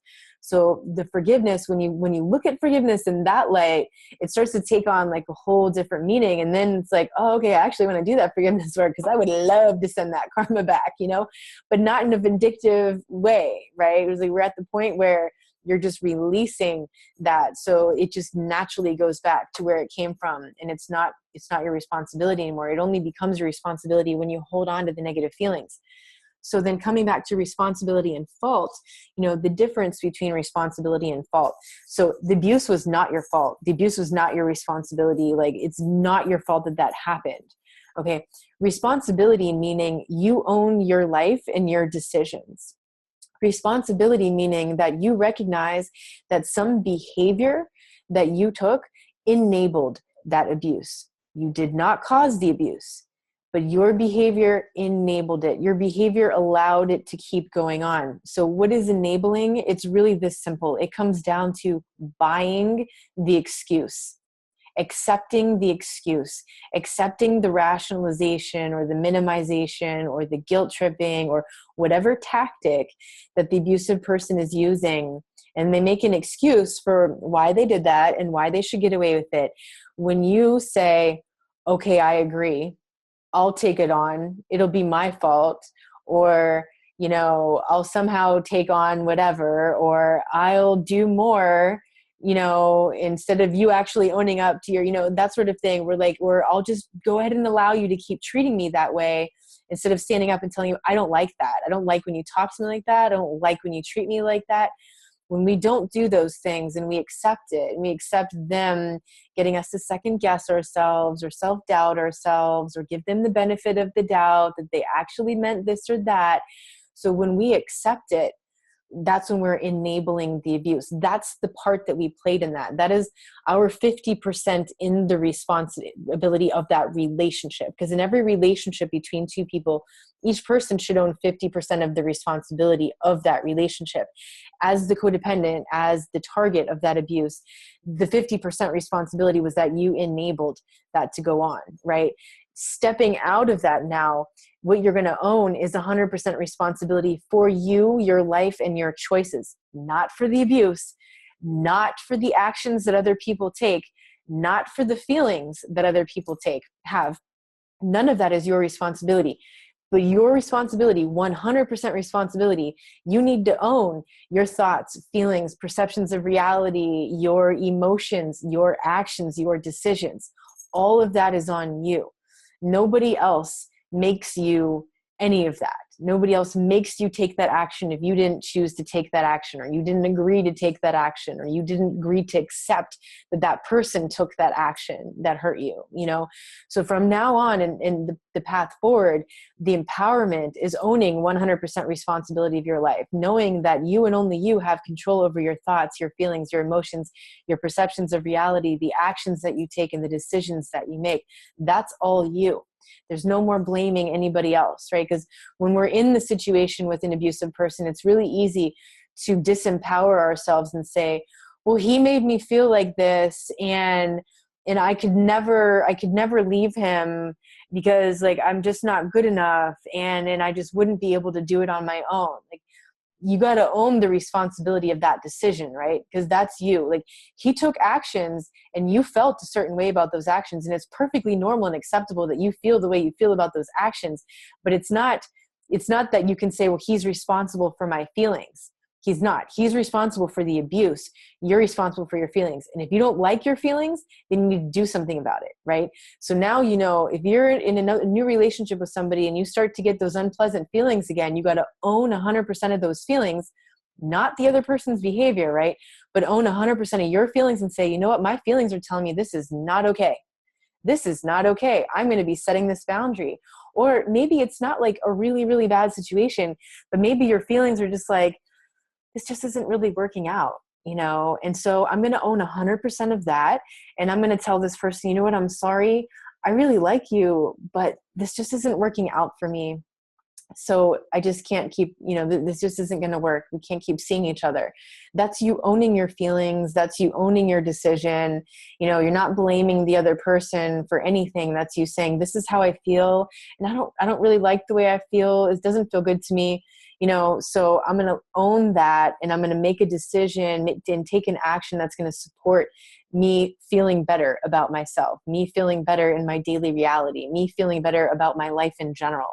That's what you got to own the responsibility of: your thoughts, feelings, perceptions, actions, and decisions. But again, the abuse is never, ever, ever your fault. It is never your fault. The only responsibility that you had in that was allowing it to go on by accepting the excuse. And that's it. And you were conned into that, you know, like it wasn't an easy decision. In fact, it was all set up against you, you know, so that it looked really, really confusing, you know, and it looked like really, you know, like as if that other person had plausible deniability, and it looks really easy to give them the benefit of the doubt. And that's the trick of the whole thing, right? And that's why we fell for it. We got conned in that way. You know, but now we're wiser. Now we recognize, okay, that stuff happens. There are people who do that, and I'm not going to fall for that anymore. I'm going to recognize it when it's happening, but mostly I'm going to recognize the feeling, because that feeling is my barometer. That feeling I own 100%. And I know when I don't feel good, I have to take an action that supports that supports me actually feeling better and feeling good. And if I don't take that action, that's my own fault. You know, I didn't own it. I didn't own the responsibility of myself if I decided to forget about it or override that feeling or ignore that feeling, right? So owning responsibility of you, but not taking the fault or responsibility for the abuse. Someone says, my last comment about my shitty feeling day. I phone interviewed for a home-based personal assistant nanny job, and the person kept calling me Jen. And when I politely corrected them and told them my name, which is ethnic, they immediately changed their enthusiasm for me. We talked about salary and all. It sucks when racism and bias shows up. It's so obvious she was into me and wanting to hire me before that. So it's another valid variation on the theme of fuck narcs and fuck fake people and hold out for the real. Thanks for listening, everyone. Yeah, you know, thankfully you got to smell that right away, you know, and you didn't get involved in that job, because, you know, one of the worst situations would be if she didn't realize and she couldn't project that racism on you, and you didn't realize that she was racist, and then you show up for work and you start to notice something doesn't feel right. And then you start to notice all these snide remarks from this person, or that this person is starting to sabotage you. And then you're in deep because you're in this new job, right? So thankfully, you know, you could thank that person today, you know, into the ether is not actually telling them, but like, thank the universe that you realize that that person is racist. And thankfully, you're not going to be working for that person or have anyone else in your life who has any of those belief systems, because that's not going to be healthy for you. You know, it's almost like you can thank people when they reveal their true colors right off the bat. It's like, thank you. Thank you for revealing who you are. You just saved me a lot of time and energy and heartache and emotion and stuff that I didn't want to invest in that situation. You know, so sometimes it's just easier when you can thank people for revealing to you who they are, rather than, you know, feeling so upset about, you know, how it's unfair or that you didn't get the job because of her beliefs. That's all true and all, but it's really just a lot more productive to say, woo, gratitude. Thank you. I avoided a storm there. Someone says, why are they so cruel? Is it that they want us to hate people in the same way they do? Maybe, you know, misery loves company, right? But I think the cruelty is more about them transferring their negative feeling to you. Like usually what I've noticed is that either in the planning and plotting types, you know, who are more conscious in how they plan their cruelty, or in the like reflexive, instinctual, what do they call it? Impulse control types, which is more the borderline type. Their cruelty is just, it's so quick. They don't plan it. It's just like, it's automatic, built in. And I think that in both cases, I think this comes from, you know, they just feel better if someone else is suffering. You know, if someone else is suffering and they can make someone feel like shit, then they can put themselves up here. Whereas before they felt like this, you know, they felt like shit and you were doing great and you were having a great day and you were feeling great about things, and they came in and made you feel like shit, and now they're up here and you're down there. So they get the superiority thing too. You know how they like to feel superiority or grandiose and that sort of thing. So I think they get off on numerous things there, but I think it's mostly the passing on of the negative feelings. Remember, the narcissist or the cluster B won't own the negative feelings at all, including the borderline. They won't own their negative feelings. They'll just, you know, say it's somebody else's fault, or poor me, it's so hard to be me. It's so hard to be me, you know, and so somehow they're going to use that to manipulate you or to justify their abuse or their cruelty, the actions that they took. But really, it's just because I think they can't deal with their own feelings. I really think it's the projection that they talk about, you know, and then the transference of that feeling to someone else. Schadenfreude, right? The German word, like getting pleasure out of someone else's suffering. Thanks everyone. I have to go. Thank you so much, Meredith. You're welcome. See you next week. Someone says, every time that I defended my boundaries, values, or integrity, my narc would rage. Yes, that's when you know you're doing it right. That's when you know you're setting a new boundary and it's working, because they're getting upset. They're not getting what they want, you see. So when you didn't have the boundary, they were getting what they wanted from you. And now you have a new boundary and they're not getting what they want. So they're going to be upset. And they're either going to get over it, you know, and they're going to try to have some kind of, you know, relationship with you, or they're not going to get over it. And they're just going to keep trying to insist that you compromise your boundary, and don't do that. Hold it strong, because if you compromise that boundary and you let them get away with it, they're going to just keep doing it. They're going to just keep getting away with it. If you are willing to deal with that short-term discomfort of the rage, you know, of them getting angry at you, trying to humiliate you, trying to shame you, trying to blame you for having boundaries, whatever they want to say, let them do that, but don't compromise on the boundary, because that boundary sets that message of what you will and will not tolerate. And when they realize they just can't get whatever they're trying to get from you, they're going to have to go get it from someone else. Like eventually they're going to get the point. They're going to have to go somewhere else. So when you see them getting mad and raged, you know the boundaries are working. Your new boundaries are working. So good job. Someone says privately, when I broke up with my ex, I thought she wouldn't have any emotion, but she cried and cried. Why did they put on this act if we didn't mean anything to them? Yeah, the women especially really do that. Some men will pull the crying thing too, but the women narcs love to do that sort of thing. But someone mentioned earlier too, you know, often you can see how clear these are crocodile tears, because as soon as you give them what they want, whatever that is, you know, then they get a drop of a hat. They stop crying and they're like happy and everything. It's like, it's all manipulation. It's just like an award-winning acting performance. Why did they put on the act? Probably just because their image is so important to them. Like they really want you to believe it. Even if they don't give a shit about you, they really want you to believe in the image of them, so that then you'll go on desiring them, and you'll always be desiring that person that you couldn't have, or that person that you thought that she was, or the image, you know, that you hoped that she was. And just, that's the most important thing to them, is how other people think of them, you know, that public perception, the image management that they have. You know, maybe her thing is like, she somehow, the crying serves her image, you know, like maybe she's like a good and loving woman, and, you know, only tries to make you happy, and, you know, whatever it is, you know, that she's getting off of, somehow the crying is supporting that. And usually the one who uses the crying as the manipulation is the one who uses worrying and concern, you know, as a disguise for manipulation and control. So, you know, it's so difficult. And I know for some men too, it's really difficult to see women cry and not feel like it's your fault or you have to do something. I hear men say this a lot. They feel very uncomfortable when a woman is crying, and they feel like it's their responsibility to make it better. And if a woman knows that, like, you know, a woman is genuinely crying, and you go over there and you put your arms around her, you know, and you listen to her, maybe she doesn't want to talk, or he, and, you know, they just want you to hold them. They just want to know that, like, they're not alone and that you're there. That's a really different situation, you know, versus someone who's using tears and crying as a form of manipulation. That's not okay. And so learn to decipher the difference and learn to recognize when that's fake. And you can often do that test where, like, if you suddenly give them something that they want, like I've heard this from people all the time, you know, just all of a sudden from like 0 to 1, like they just stopped crying, like just stopped crying. They're no longer upset about it. Everything's fine. As it was totally an act, just for the image of it, so that you would think whatever they want you to think about them.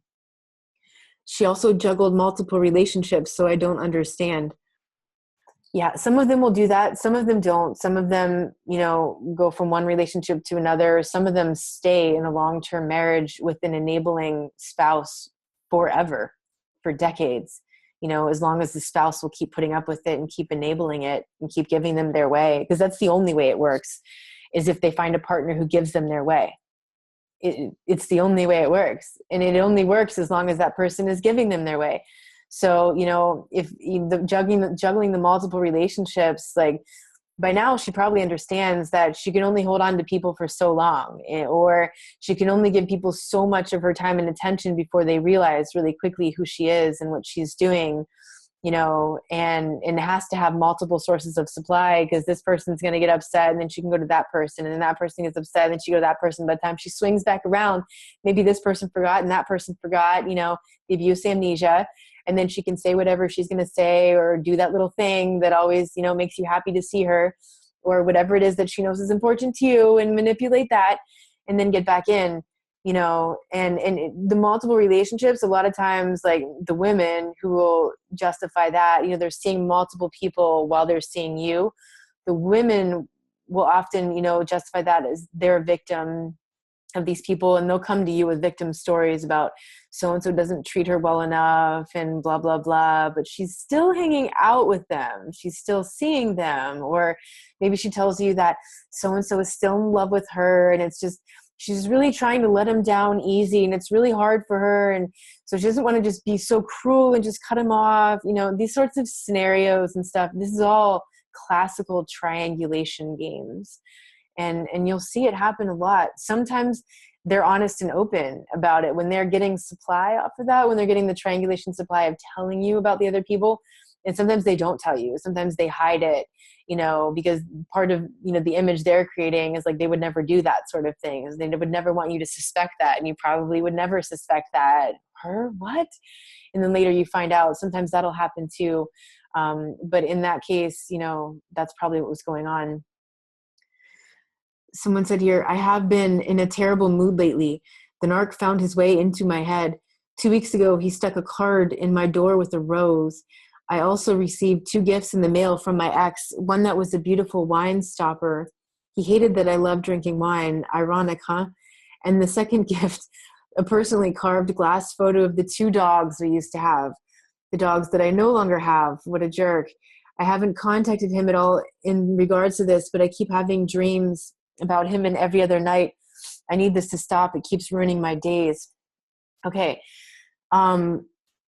is there any way that you can take more caution of the security of your place so that he can't be leaving anything at your door? Do you have like a doorman or anybody who can protect that? Or if you have a house, I guess that's not a possibility. I would maybe make it really clear to this person, because he keeps doing this stuff, and I would send him a warning notice. You know, this is your warning. I'm going to be getting a protection order if you approach my house, leave anything at my house, call me, email me, text me, contact me in any way, shape, or form. I'm going to go through with this protection order. You know, consider this your warning. Because otherwise it sounds like this guy's just going to keep trying to leave these little gifts, and then maybe he'll disappear for several months, and then you'll be healing and you'll be doing awesome. And it'll be like as if he knew that.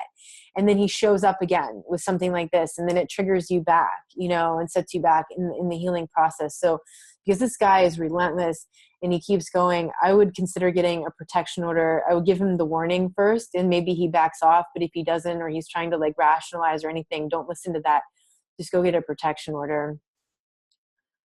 Yeah, and you're right. It will keep ruining your days. That's the thing. That's why you need to take action now to stop it, because he just keeps pursuing it. So consider that an invitation to go get, you know, a protection order, because he won't stop. And it's going to be triggering the traumatic PTSD response, you know, where like every time you open your door, you're going to be afraid of what you're going to find, or worse yet, you're going to be afraid you're going to see his fucking face there staring at you. So I would get the protection order so you don't have to deal with that. I'm sorry. Someone says, true, it'd be much worse to work for or be entangled further. That's the racist employer situation. Thank you indeed. Yeah. Yeah. Consider yourself lucky that that person informed you what a racist bigot they are right up front. Someone says they try to train you not to say anything to them, allowing them to continue to bulldoze and abuse you. Yeah. That's called the abuse training, right? So they train you to enable the abuse. They train you to accept the excuses, to accept the rationalizations, to accept the minimizations, to accept the tears, you know, whatever they're using, they train you. Someone says privately, thanks so much. You just reminded me of a metaphor someone very smart shared with me. It's like if someone throws you in a pit and you have a rope, it's their fault for throwing you in the pit, and they're 100% responsible for that. But if you're responsible for using the rope, and getting out of there, good. Yes, you're responsible for using the rope. Exactly. Because otherwise you're just going to stay in the hole and blame them, right? Versus empowering yourself and getting out. Someone is talking about the person who was talking about the woman who was crying.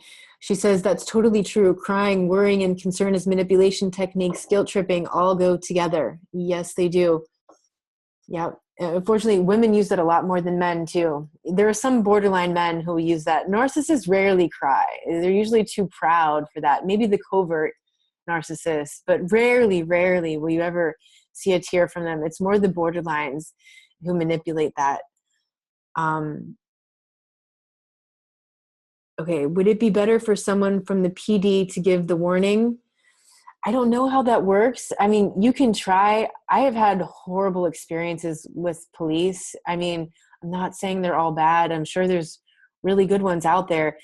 Maybe you talk to the police department first and tell them, you know, you're in no contact with this ex, and, you know, the ex did this and that and the other, and write down a list before you go in there of all the facts. You know, on this day, between this hour and this hour, a card and a rose was left, you know, and this and that and the other, and tell the police department, or, you know, whoever, like, you need to go ahead and file a restraining order, because this can't keep going on. It's traumatizing you. And I would use the word traumatizing, you know, and it's continuing the PTSD. And I would use that word too, because maybe they'll have a little bit of, you know, sympathy for you, or maybe they'll give you some advice on how to get a restraining order. I don't know how helpful they'll be. I'm not sure about the police in your area or the particular person that you'll happen to meet in that day and the mood they happen to be in.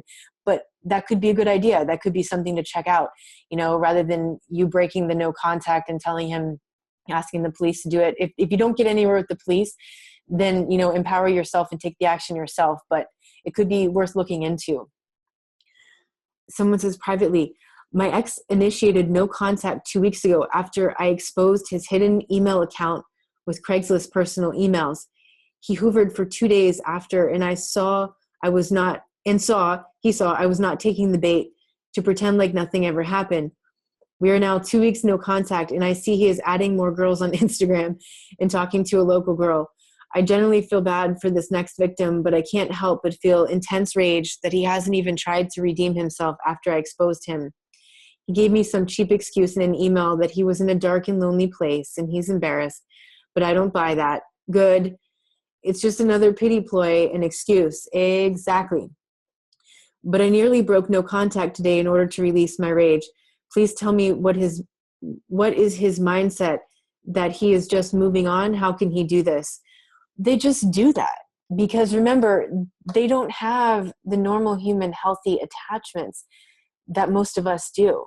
They don't love, they don't feel intimacy like we do. They're just not capable of that. They're capable of very superficial emotions, and they're capable of very primal emotions like fear and anger and hatred and jealousy. And that's it. Like, that's the emotional spectrum of a narcissist.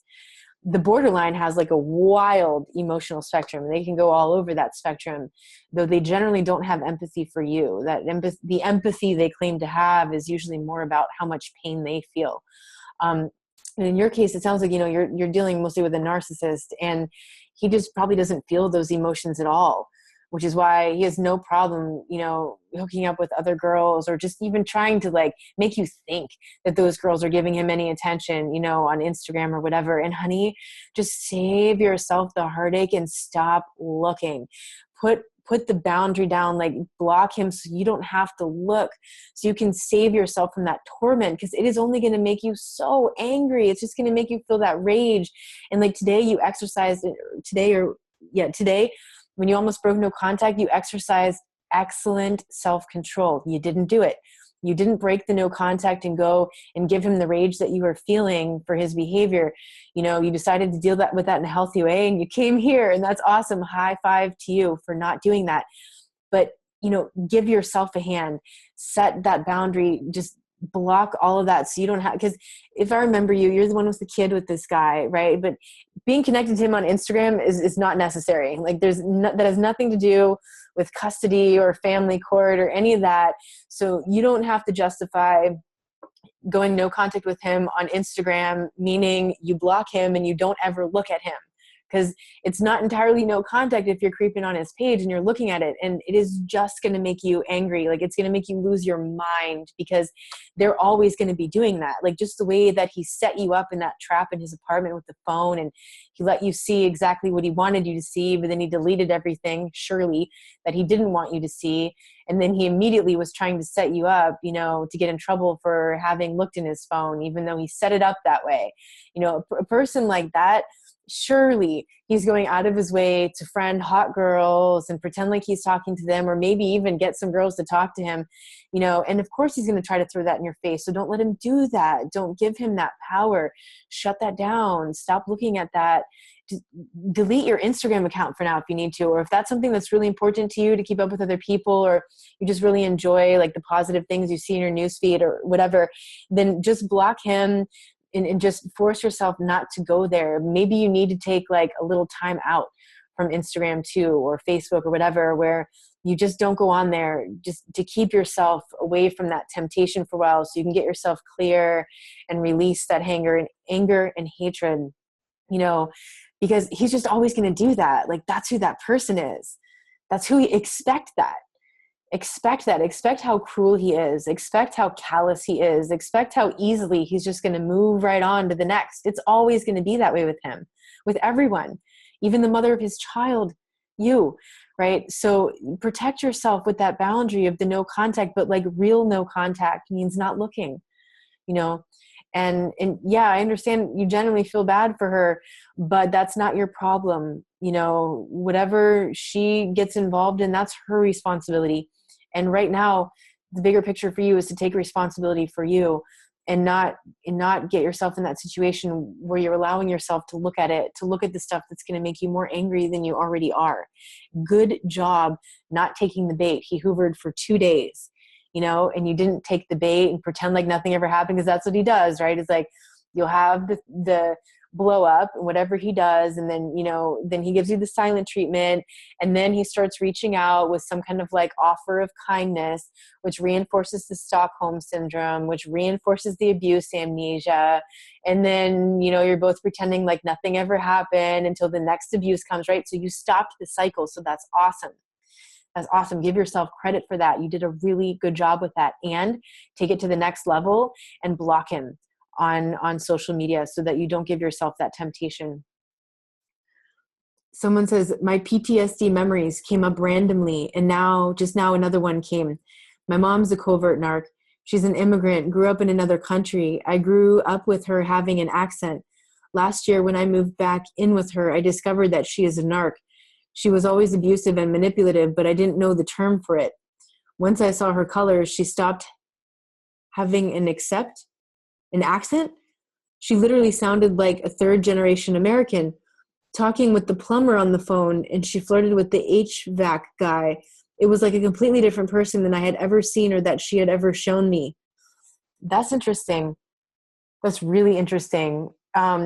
Wow. Maybe too, like, I don't know if you've ever noticed any borderline kinds of symptoms, but the borderline tends to have almost like multiple personalities. I don't know what they're technically called, and they don't really go into this a lot in the technical and scientific literature. But I see people on YouTube talking about it, these alters, the dissociation that they have, where like they have almost like these multiple personalities, where sometimes they aren't really clear what's happening in between the personalities. And sometimes like the person that you're dealing with is like a whole different person than this other personality that they have. And then when they're in that personality, they don't remember the dialogue. It's like Groundhog's Day, right? Like whatever conversation you had, it's like it didn't happen. And then there's like different things about maybe their voice. Like it could even be like their tone of voice. Like maybe one of their personalities is really loving and sweet and kind. And that's the personality that's really dangerous, because it tricks you. It sucks you in.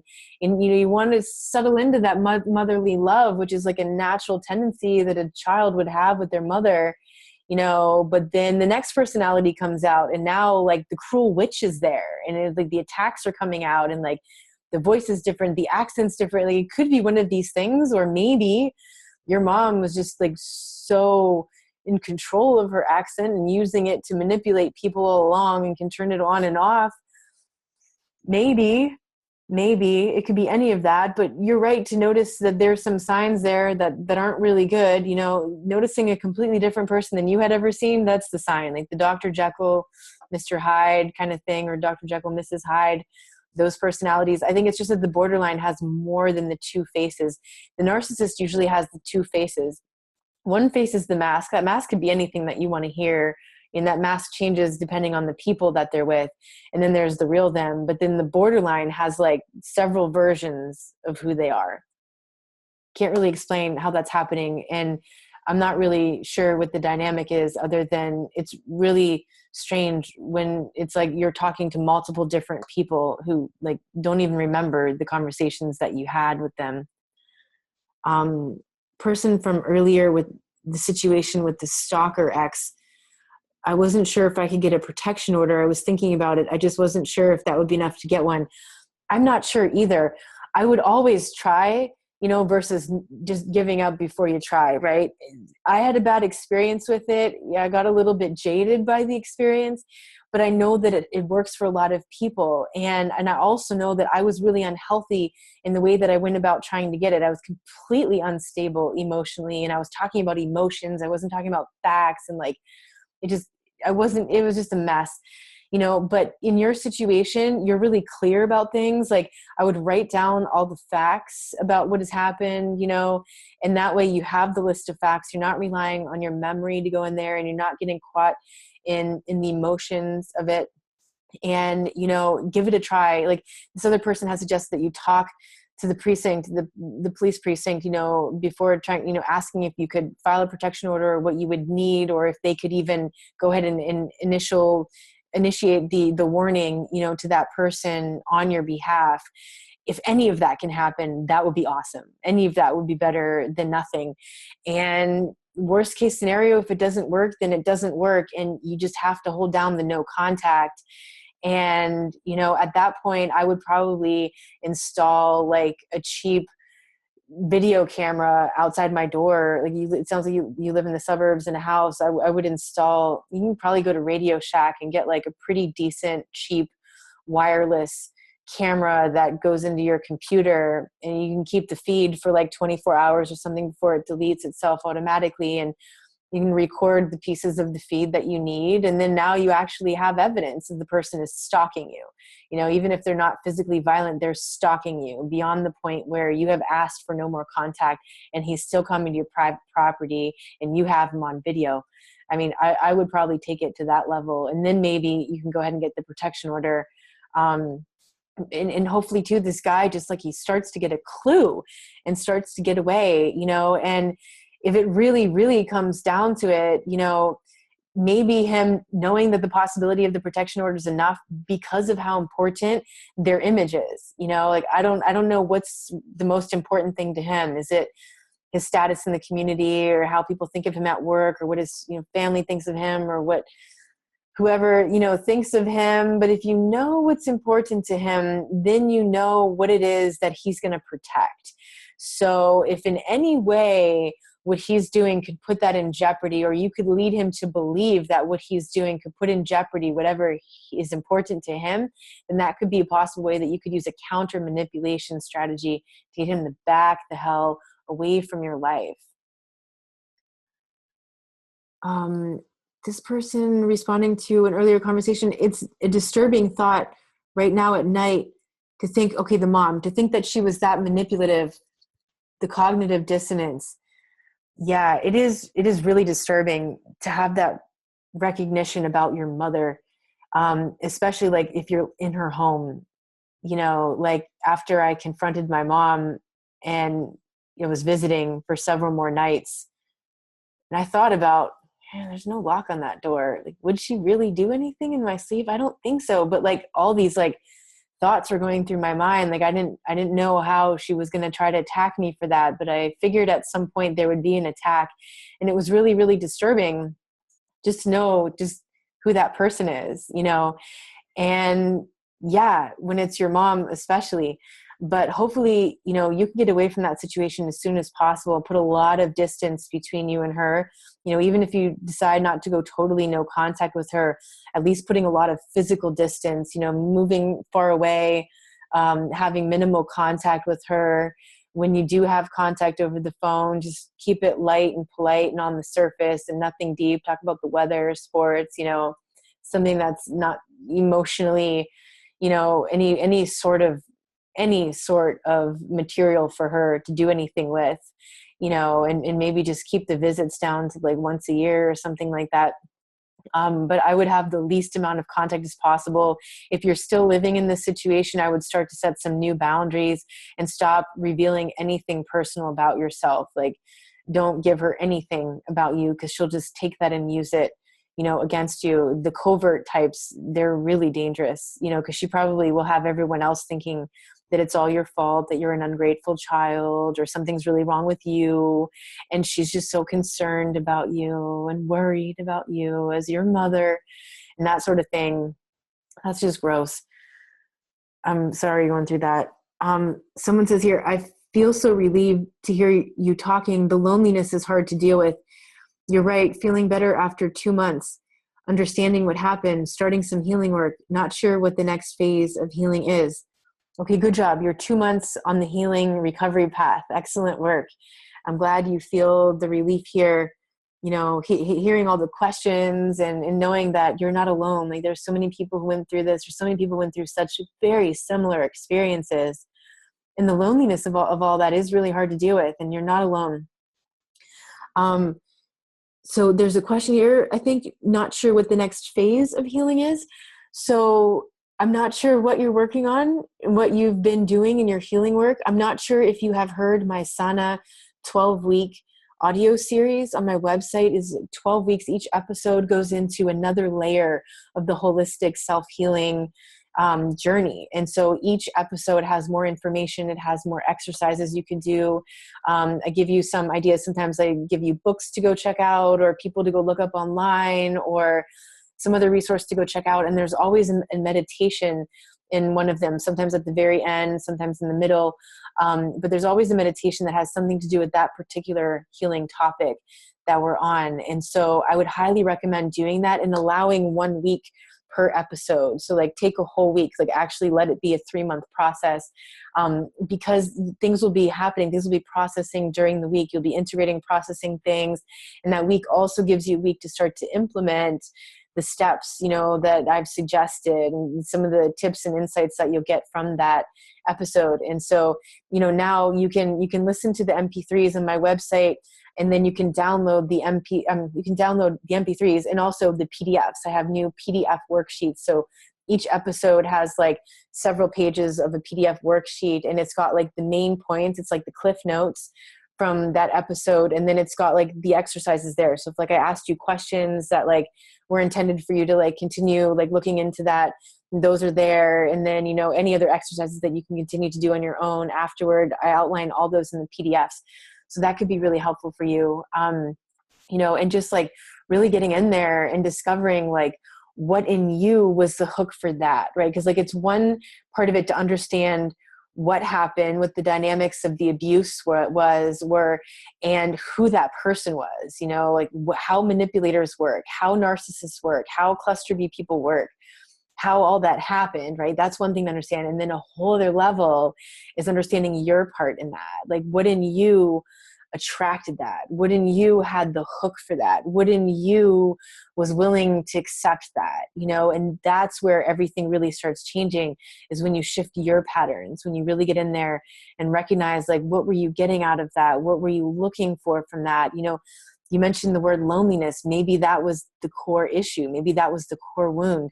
Really digging into the childhood core wounds, like making that peace with the inner child, you know, recognizing what wound it was that happened, and then being there for your inner child. That's the next project I'm working on, is an inner child healing. That'll be like an audio training. It'll be downloadable, and then it'll have like PDFs as well. It'll have a meditation. One of the people in my community makes these like healing beats. You know, you've heard me talk about binaural beats and solfeggio. There's another kind called isochronic tones, and he made this one, and it's a theta frequency, and he's going to allow me to use it as the background for the meditation for that. So I'm really excited about that.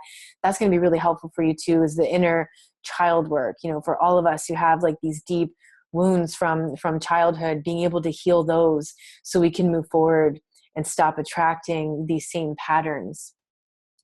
Someone posted in here a good article on how and why narcs move on. That's awesome. So hopefully that person who asked that question earlier, check out that link there on letmereach.com. So we're after 8 o'clock already. The time is flying by. I'm going to go ahead and wrap this up. I'm going to copy the last few comments here in case maybe I can weave some of that into next week's session. So thank you all so much for coming here tonight, for participating, sharing your questions and your feedback, and then for being there for each other, you know, because like everybody coming here recognizes and realizes like they're not alone. There's so many other people going through this. So I'm sending you all a big hug, and I will see you soon.